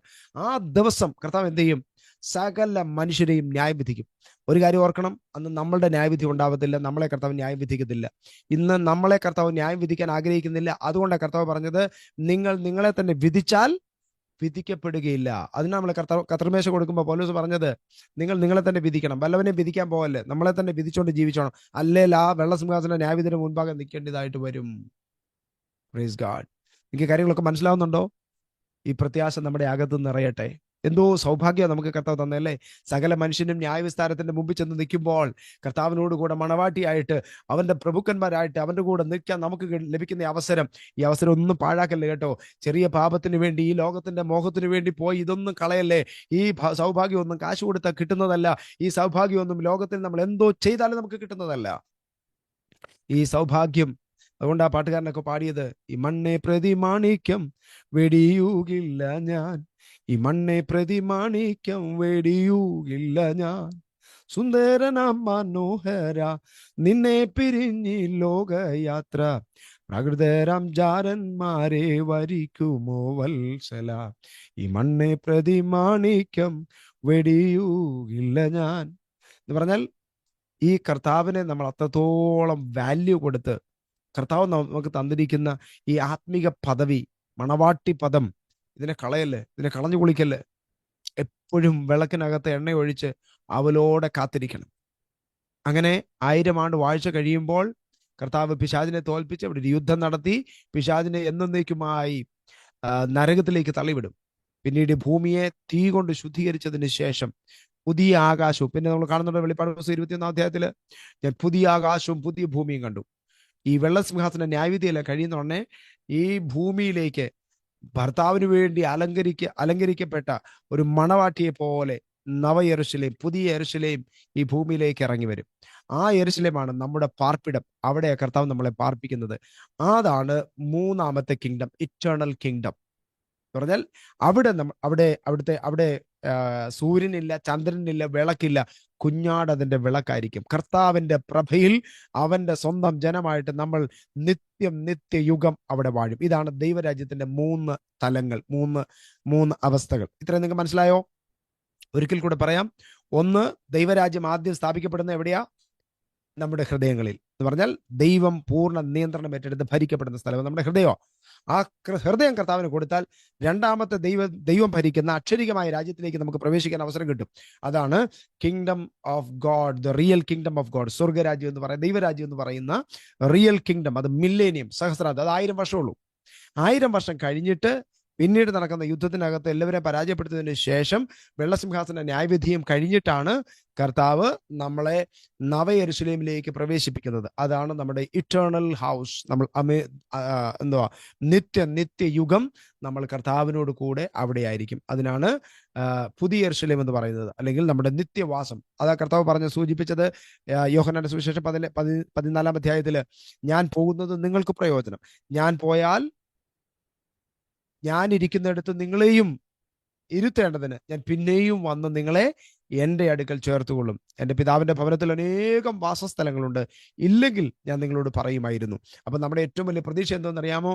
ഈ നിത്യമായ രാജ്യത്തിനകത്ത്, കർത്താവിന്റെ ആ സ്വർഗരാജ്യത്തിനകത്ത് പ്രവേശിക്കാൻ വേണ്ടി നമ്മൾ അവലോടെ കാത്തിരിക്കുക. നമ്മുടെ ഏറ്റവും വലിയ പ്രതീക്ഷ അതാണ്. ഓക്കെ, അപ്പം ദൈവരാജ്യത്തിന്റെ ആ ഒരു സംഭവം നിങ്ങൾക്ക് മനസ്സിലായെന്ന് വിചാരിക്കുന്നു.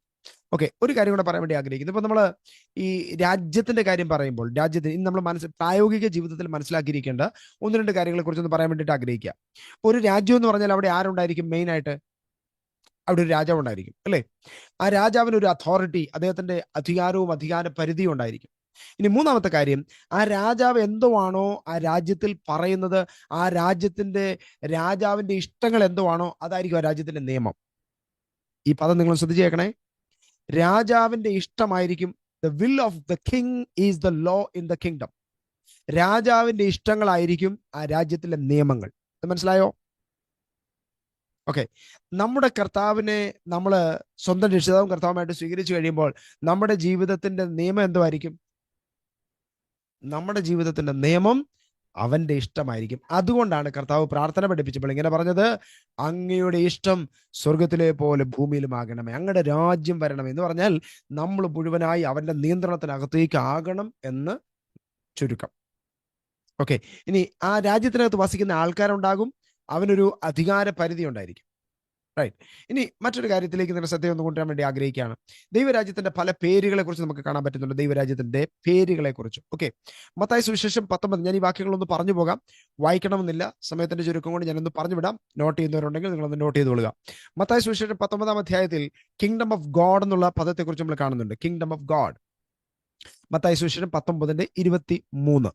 ഇനി അതേ അധ്യായത്തിൽ തന്നെ നമ്മൾ കിങ്ഡം ഓഫ് ഗോഡ്, ആ വാക്യം ഒന്ന് വായിച്ചു പോയാൽ നല്ലതായിരിക്കും, നമുക്കൊന്ന് മനസ്സിലാക്കാൻ എളുപ്പമാണ്.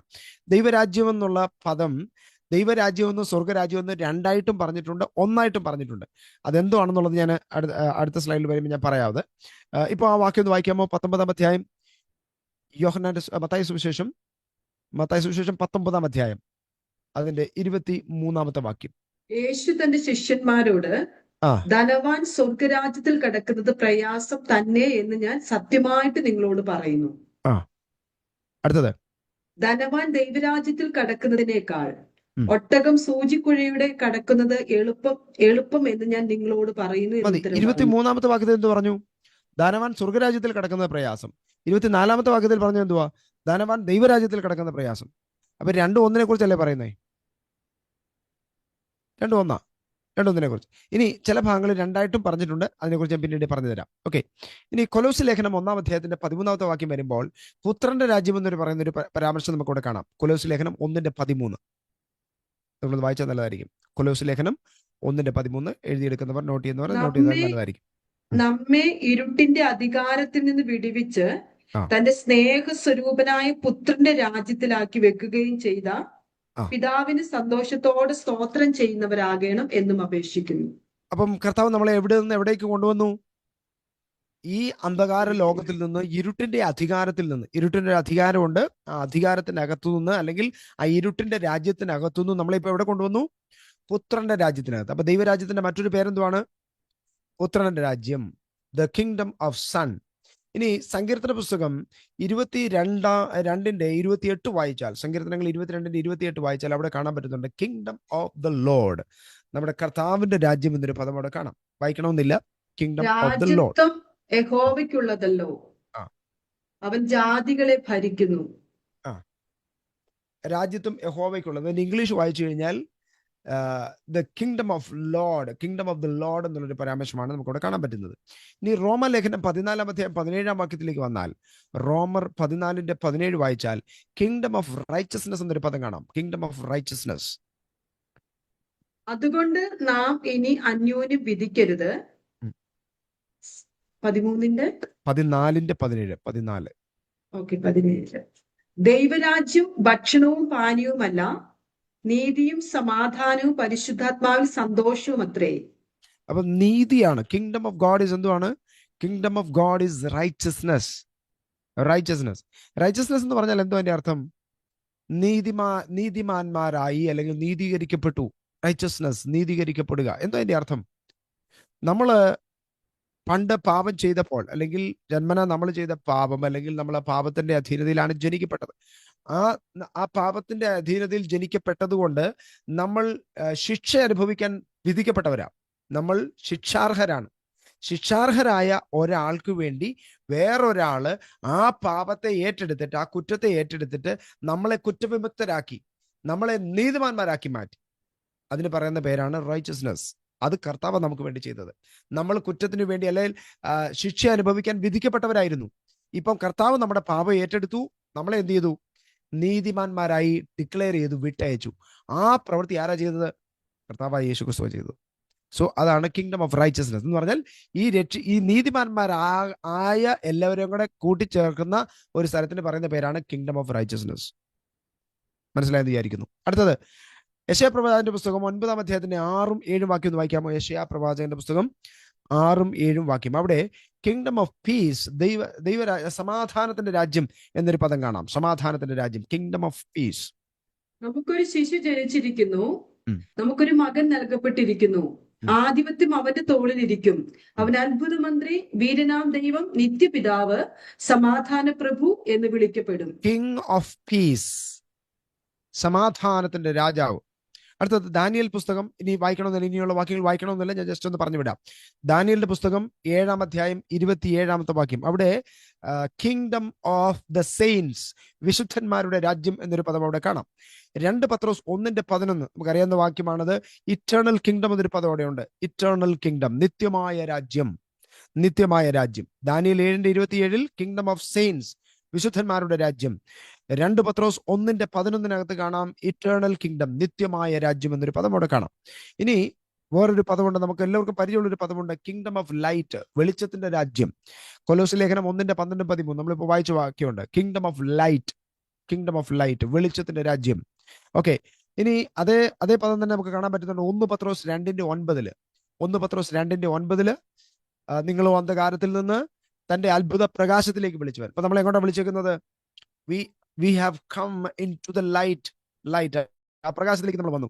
എഫേസ്യർ 5:8 നമുക്ക് ആ പദം കാണാൻ വേണ്ടി പറ്റുന്നുണ്ട്. എഫേസ്യർ ലേഖനം 5:8.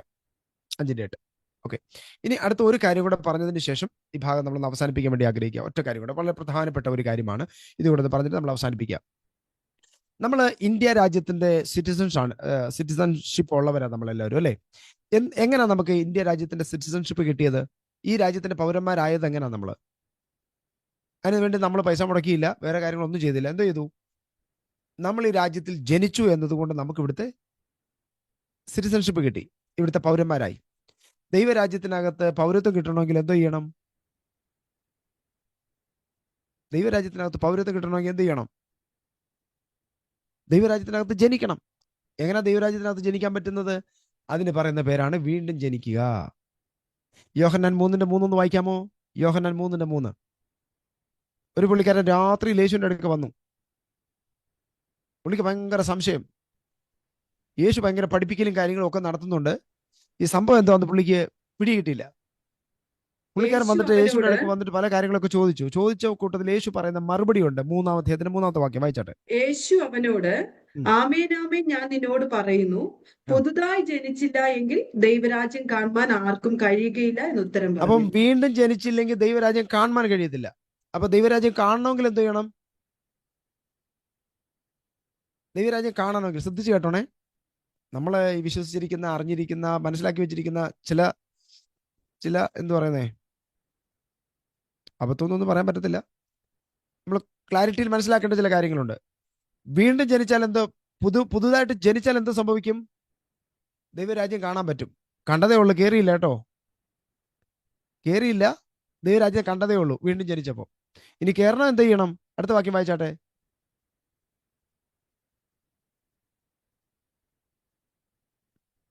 താട്ട് വായിച്ചു. നിക്കോദീമോസ് അവനോട്, 4-ാമത്തെ വാക്യം, മനുഷ്യൻ വൃദ്ധനായ ശേഷം ജനിക്കുന്നത് എങ്ങനെ? രണ്ടാമതും അമ്മയുടെ ഉദരത്തിൽ കടന്ന് ജനിക്കുമോ എന്ന് ചോദിച്ചു. അതിന് യേശു, ആമേൻ ആമേൻ ഞാൻ നിന്നോട് പറയുന്നു, വെള്ളത്താലും ആത്മാവിനാലും ജനിച്ചില്ല എങ്കിൽ ദൈവരാജ്യത്തിൽ കടപ്പാൻ ആർക്കും കഴിയത്തില്ല. ആദ്യം എന്തോ കർത്താവ് പറഞ്ഞേ? കാണണമെങ്കിൽ വീണ്ടും ജനിക്കണം. അകത്ത് കയറണം, എന്ത് ചെയ്യണം? ആത്മാവിനാലും വെള്ളത്താലും ജനിക്കണം. ഈ ഒരു കാര്യം പറഞ്ഞിട്ട് ഞാൻ ഇന്ന് രാത്രി ഇന്നത്തെ നമ്മുടെ ക്ലാസ് അവസാനിപ്പിക്കാം. ആത്മാവിനാലും വെള്ളത്താലും ജനിക്കും. വെള്ളത്താൽ ജനിക്കുക എന്ന് പറഞ്ഞാൽ സ്നാനം നമുക്കറിയാം. അത് ജഡത്തിന്റെ അഴുക്ക് കളയാൻ വേണ്ടിയിട്ടല്ല, വെള്ളത്താൽ ജനിക്കുന്നതിനെ കുറിച്ച് നമുക്കറിയാം. അതിനെക്കുറിച്ച് ഞാൻ വിശദീകരിക്കാൻ ആഗ്രഹിക്കുന്നില്ല. പക്ഷെ ആത്മാവിൽ ജനിക്കുക എന്നൊന്ന് മനസ്സിലാക്കിയേ പറ്റൂ. ഞാൻ ആദ്യം ഒരു കാര്യം പറഞ്ഞു, നിങ്ങൾ ഓർക്കുന്നുണ്ടോ? നമ്മൾ ഈ ലോകത്തിൽ ഭൗതികമായി ശരീരം കൊണ്ട് ഇങ്ങനെ ജീവിക്കാൻ വേണ്ടി മാത്രം ജനിക്കപ്പെട്ടവരല്ല, അതിനുവേണ്ടി വന്നവരല്ല. നമ്മൾ ആത്മ മനുഷ്യരായി ഈ ഭൗതിക ലോകത്ത് ജീവിക്കേണ്ടവരാ. അതെങ്ങനെ സംഭവിക്കുന്നതെന്ന് ചോദിച്ചു കഴിഞ്ഞാൽ, ഈ ദൈവരാജ്യം എന്ന് പറയുന്നത് ഒരു വലിയ മിസ്റ്ററിയാണ്. ഈ ലോകത്തിൽ 2 രാജ്യങ്ങൾ ഓപ്പറേറ്റ് ചെയ്യുന്നുണ്ട് ഇപ്പോൾ. ശ്രദ്ധിച്ചു കേൾക്കണേ കാര്യം. അതായത് ദൈവത്തിന്റെ സൃഷ്ടിക്കകത്ത് 2 കാര്യങ്ങളുണ്ട്. ഒന്ന് ദൃശ്യമായതും, 2 അദൃശ്യമായതും. ദൃശ്യമായതെന്ന് പറഞ്ഞാൽ നമുക്ക് ഈ കണ്ണുകൊണ്ട് കാണാൻ പറ്റുന്ന കാര്യങ്ങളൊക്കെ. ഇത് കൂടാതെ വേറൊരു ലോകം കൊണ്ടുണ്ട്, അദൃശ്യ ലോകം. അദൃശ്യ ലോകം എന്ന് പറഞ്ഞാൽ നമ്മുടെ കണ്ണുകൊണ്ട് കാണാൻ പറ്റാത്തൊരു ലോകമുണ്ട്. ആ ലോകത്തെ 2ആയിട്ട് നമുക്ക് തിരിക്കാൻ പറ്റും. ഒന്ന് പൈശാചിക ലോകമെന്നും ഒന്ന് ദൈവത്തിന്റെ ലോകമെന്നും 2ആയിട്ട് തിരിക്കാം. ഇത് 2ഉം കാണാൻ പറ്റുന്നതല്ല. പക്ഷെ ഈ 2ന്റെയും ഓപ്പറേഷൻ നമുക്ക് വിസിബിളി കാണാൻ പറ്റും. ഇപ്പൊ ദൈവരാജ്യത്തിന്റെ റിസൾട്ടാണ് നമ്മളൊക്കെ, അല്ലേ? നമ്മൾ ഇന്ന് ജീവിക്കുന്നതും പാപം വിട്ട് ജീവിക്കുന്നതും പള്ളിയിൽ പോകുന്നതും പാടുന്നതും പ്രാർത്ഥിക്കുന്നതും ആരാധിക്കുന്നതും ഒക്കെ ആ ആത്മലോകത്തിന്റെ ഇഫക്റ്റാ, അതിന്റെ റിസൾട്ടാ. എന്ന് പറഞ്ഞതുപോലെ തന്നെ ഈ ലോകത്തിൽ നമ്മൾ നോക്കിയാൽ ദുഷ്ടന്മാരുടെ പ്രവർത്തനങ്ങളും ഈ കൊല്ലും കൊലയും അക്രമങ്ങളും ഈ അധർമ്മങ്ങളും ഒക്കെ പ്രവർത്തിക്കുന്നത് എന്തിന്റെ റിസൾട്ടാ? പൈശാചിക ലോകത്തിന്റെ റിസൾട്ടാ. അവിടെ നടക്കുന്ന കാര്യങ്ങളുടെ റിസൾട്ടാണ് ഇവിടെ. അപ്പൊ ഒരു കാര്യം എന്തോ മനസ്സിലാക്കണം, നമ്മള് ആത്മലോകത്ത് നടക്കുകയും പ്രവർത്തിക്കുകയും ചെയ്യുന്ന കാര്യങ്ങളുടെ റിസൾട്ട് എവിടെ ഉണ്ടാകും? ഭൗതിക ലോകത്തിലുണ്ടാകും.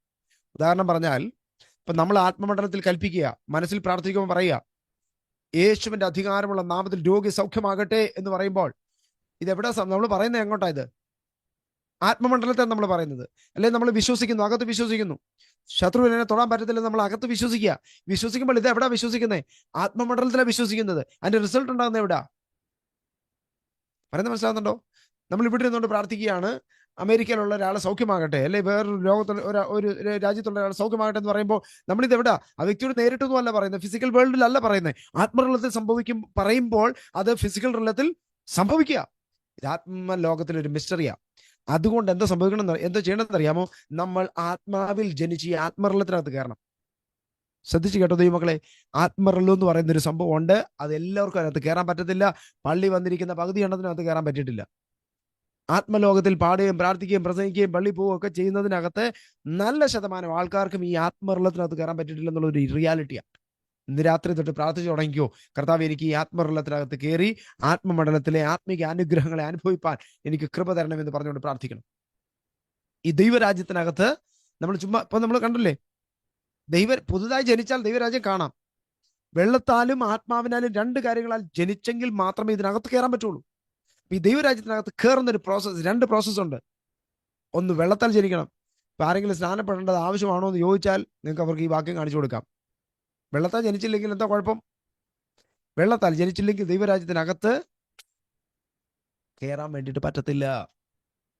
അപ്പം വീണ്ടും ജനിക്കേണ്ടത് ആവശ്യമാണോ? വെള്ളത്താൽ ജനിക്കേണ്ടത് ആവശ്യമാണോ?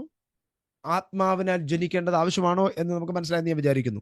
ആത്മാവിനാൽ ജനിക്കണം എന്ന് പറഞ്ഞാൽ, ഇപ്പോ ഒരാള് ഈ ആത്മറിലം എന്താണെന്ന് ഞാൻ ജസ്റ്റ് വേഗത്തിലൊന്ന് പറയാം. ഇപ്പൊ ഞാനിങ്ങനെ അവിടെ നടന്നു പോകുമ്പോൾ ഒരാൾ എന്റെ നേരെ ഇങ്ങോട്ട് വരിക എന്ന് വിചാരിച്ചു. എന്നെ ഒരു കത്തിയും പിടിച്ചോണ്ട് ഇങ്ങോട്ട് വരിക, എന്നെ കൊല്ലാൻ വേണ്ടി വരിക. എനിക്കത് കാണുമ്പോൾ മനസ്സിലാകും പുള്ളി എന്നെ കൊല്ലാനാണ് വരുന്നത്.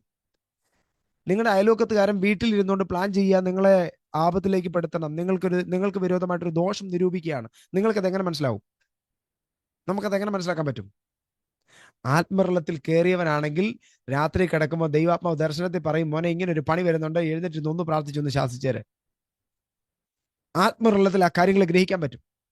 പിശാച് നമുക്കെതിരായി പ്ലാൻ ചെയ്യുന്ന കാര്യങ്ങളും ദൈവം നമുക്ക് വേണ്ടി പ്ലാൻ ചെയ്യുന്ന കാര്യങ്ങളും എല്ലാം എവിടെയാ നമുക്ക് മനസ്സിലാവൂ? ഈ ആത്മറിലം തുറന്നാലേ പിടികിട്ടത്തുള്ളൂ. വെളിപ്പാടും ദർശനവും പ്രവചനവും ഒക്കെ എവിടെയാ കിടക്കുന്ന? ഇത് എവിടെ ഓപ്പറേറ്റ് ചെയ്യുന്നത്? ഈ സ്പിരിച്വൽ റിലത്തിനകത്ത് ഓപ്പറേറ്റ് ചെയ്യുന്നത്. ഇന്ന് രാത്രി ഞാൻ ഒരു കാര്യം പറഞ്ഞ് അവസാനിപ്പിക്കാൻ ആഗ്രഹിക്കുന്നു. ദൈവമക്കളെ, ഇന്ന് തൊട്ട് പ്രാർത്ഥിച്ചു തുടങ്ങണം, എന്റെ സ്പിരിച്വൽ റിലം ആക്റ്റീവ് ആകട്ടെ. സ്പിരിച്വൽ റിലം ആക്റ്റീവ് ആയാൽ, ഒരു വ്യക്തി നിങ്ങളെ നോക്കി ചിരിച്ചു കാണിച്ചാൽ ഇവന്റെ അകം കൊണ്ട് അവൻ ചിരിക്കുവാണോ, നമുക്കെതിരായിട്ട് വിരോധമായി പ്ലാൻ ചെയ്യുവാണോ, ദൈവം പറഞ്ഞു തരും. Praise God. അതോറിറ്റി ഓപ്പറേറ്റ് ആവുന്നത് ഈ സ്പിരിച്വൽ റിലത്തിനകത്താണ്. അധികാരവും ശക്തിയും തന്നു. എവിടെയാ കർത്താവ് ഈ അധികാരവും ശക്തിയും തന്നത്? ഈ ആത്മറിലത്തിലാണ് തന്നത്. ഈ ആത്മറിലത്തിനകത്ത് കയറി അവിടെ ഒരു വാഴ്ച നടത്താനാണ് കർത്താവ് നമ്മളെ ഈ ഭൂമിയിലാക്കി വെച്ചിരിക്കുന്നത്. എത്ര പേർക്ക് സന്തോഷമുണ്ട് അത് ചെയ്യാൻ? Praise God. ഈ ആത്മറിലത്തിനകത്ത് കയറിയ ഒരു മനുഷ്യൻ, അവൻ പറയുന്നതായിരിക്കും ലോകത്തിൽ സംഭവിക്കുന്നത്, അവൻ പറയുന്നതായിരിക്കും കാര്യങ്ങൾ. അതുകൊണ്ടാണ് നമ്മൾ എഫീസ് ലേഖനം 1-ാം അധ്യായത്തിന്റെ അവസാനത്തെ വാക്യത്തിലേക്ക് വരുമ്പോൾ കർത്താവ് സഭയ്ക്ക് ഈ അധികാരം കൊടുത്തിരിക്കുന്നത് എന്തുവാ? സകലവും അവന്റെ കാൽ കീഴാക്കി. അഥവാ യേശുവിനെ കുറിച്ച് പറയുകയാണ്, സകലതും അവന്റെ കാൽ കീഴാക്കി അവനെ സകലത്തിനും തലയാക്കി തന്റെ ശരീരമാകുന്ന സഭയ്ക്ക് കൊടുത്തിരിക്കുന്നു. എന്നിട്ട് സഭയെക്കുറിച്ച് പറയുകയാണ്, സഭ എന്തുവാ? സകലത്തെയും നിറയ്ക്കുന്നവന്റെ നിറവാണ് സഭ എന്ന് പറഞ്ഞാൽ every authority is there in the church. സഭയ്ക്കകത്തെ അംഗങ്ങളായിരിക്കുന്ന ഈ ആത്മറിലത്തിനകത്ത് ജീവിക്കുന്നവന്റെ കയ്യിലാണ് സകല അധികാരങ്ങളും കർത്താവ് കൊടുത്തിരിക്കുന്നത്. അധികാരം കർത്താവിന്റെയാ, പക്ഷെ ഇത് ഓപ്പറേറ്റ് ചെയ്യുന്നത് നമ്മളാ. എത്ര പേർക്ക് അത് മനസ്സിലാവുന്നുണ്ട്? അധികാരവും ശക്തിയും കർത്താവിന്റെയാ, പക്ഷെ അത് ഓപ്പറേറ്റ് ചെയ്യുന്നത് നമ്മളാ. ഒന്ന് ധൈര്യത്തോടെ പറയാമോ? ദൈവത്തിന്റെ ശക്തിയെ ഓപ്പറേറ്റ് ചെയ്യാൻ, ദൈവത്തിന്റെ അധികാരങ്ങളെ ഓപ്പറേറ്റ് ചെയ്യാൻ ദൈവം നമ്മളെ ഈ ഭൂമിയിൽ രാജാക്കന്മാരാക്കി വെച്ചിരിക്കുക. ആമേൻ. അവന്റെ കിങ്ഡത്തിന്റെ റെപ്രസെന്റേറ്റീവ്സ് ആണ് നമ്മളൊരു സാധാരണ വ്യക്തിയല്ല. നിങ്ങളുടെ ചങ്കത്തോട്ട് കൈവച്ചിട്ടൊന്ന് പറയാമോ? ഞാനൊരു സാധാരണ വ്യക്തിയല്ല, ഒരു രാജ്യത്തെ പ്രതിനിധീകരിക്കുന്ന ആളാ ഞാൻ. പൗലോസിന്റെ ഭാഷയിൽ പറഞ്ഞാൽ അവന്റെ അംബാസിഡറാ. അംബാസിഡർ എന്ന് പറഞ്ഞാൽ ഇപ്പൊ അമേരിക്കൻ അംബാസിഡർ ഇന്ത്യയിലുണ്ട്, ഡൽഹിയിലുണ്ട്. ആ അംബാസിഡർ ആരാന്നറിയാമോ? അമേരിക്കൻ രാജ്യത്തെ പ്രതിനിധീകരിക്കുന്നയാളാ. നമ്മൾ സ്വർഗീയ രാജ്യത്തിന്റെ അംബാസിഡറാ. അപ്പൊ നമ്മൾ ആരാ? പറഞ്ഞ ഞാൻ ദൈവരാജ്യത്തെ റെപ്രസെന്റേറ്റ് ചെയ്യുന്ന ആളാ. അപ്പൊ ഇങ്ങനൊന്നും ജീവിച്ചാൽ പോരാ. ഇങ്ങനൊന്നും ചത്തേ ചതഞ്ഞേ കുഴഞ്ഞേ പോഞ്ഞേ എനിക്ക് ഇങ്ങനെ ഈ പഴങ്ങഞ്ഞി പരുവത്തിലൊന്നും ഇരുന്നാൽ പോരാ. നമ്മളൊരു രാജ്യത്തെ റെപ്രസെന്റേറ്റ് ചെയ്യുന്ന ആളാ. ഹല്ലേലൂയ. അപ്പം ആ ഒരു രാജ്യത്തെ റെപ്രസെന്റേറ്റ് ചെയ്യുന്ന ആള് എങ്ങനെ സംസാരിക്കണം? അത്ര ഗൗരവത്തോടെ സംസാരിക്കണം. എന്നിട്ട് നാളെ തൊട്ട് ഇങ്ങനെ ആരോടും മിണ്ടാതെ ഇങ്ങനെ മുഖം പെരുപ്പിച്ച് നടക്കണം എന്നല്ല ഞാൻ പറഞ്ഞേ. ആ ഗൗരവം നമ്മുടെ അകത്തുണ്ടാവണം. റൈറ്റ്? ഒരു കിങ്ഡത്തെ റെപ്രസെന്റേറ്റ് ചെയ്യുന്ന ആളാണ് നമ്മൾ നിസ്സാരക്കാരല്ലെന്നേ. ഇതാ പറഞ്ഞ ആത്മീക പദവി, ആത്മീക അനുഗ്രഹം എന്ന് പറയുന്നത്. ദാവീദിനെയും ഗൊല്ലിയത്തിനെയൊക്കെ വിട്ടേച്ച് ഇതൊക്കെ ഒന്ന് മനസ്സിലാക്കിക്കേ. ഈ ഒരു ആത്മപദവിയിലേക്ക് ഒന്ന് കയറിക്കേ. നിങ്ങൾ എന്ത് പറയുന്നു അത് അതുപോലെ സംഭവിക്കും. നിങ്ങൾ എന്ത് കമാൻഡ് ചെയ്യുന്നു അതുപോലെ സംഭവിക്കും. യേശുവിന്റെ നാമത്തിൽ രോഗി സൗഖ്യമാകട്ടെ എന്ന് പറഞ്ഞാൽ സംഭവിച്ചിരിക്കും. സൂര്യ നീ ഗിബിയോനിലും ചന്ദ്ര നീ അയ്യാലും താഴ്വരയിലും നിൽക്കാൻ പറഞ്ഞാൽ അവിടെ നിൽക്കും. ഇനി ഞാൻ പറഞ്ഞിട്ടല്ലാതെ ഈ ആണ്ടിൽ മഞ്ഞോ മഴയോ ഉണ്ടാകത്തില്ലെന്ന് പറഞ്ഞാൽ അത് സംഭവിക്കും. അതുപോലെ സംഭവിക്കും. രോഗി സൗഖ്യമാകട്ടെന്ന് പറഞ്ഞാൽ അതിന് വേറെ അപ്പീലില്ല. Praise God. ഈ ഒരു സ്പിരിച്വൽ അതോറിറ്റി ഓപ്പറേറ്റ് ചെയ്യാൻ കർത്താവ് എന്നെ നിങ്ങൾ ഈ ഭൂമിയിലാക്കിയിരിക്കുന്നത്. This is the power of the kingdom of God. ഇനി ദൈവരാജ്യത്തിന്റെ ശക്തിയെക്കുറിച്ച് നമുക്ക് പിന്നീട് പറയാം. ദൈവരാജ്യത്തെക്കുറിച്ച് യേശു പറഞ്ഞല്ലോ അത് ശക്തിയിലാന്ന് പറഞ്ഞ ഓർമ്മയുണ്ടോ? ദൈവരാജ്യം വചനത്തിലല്ല,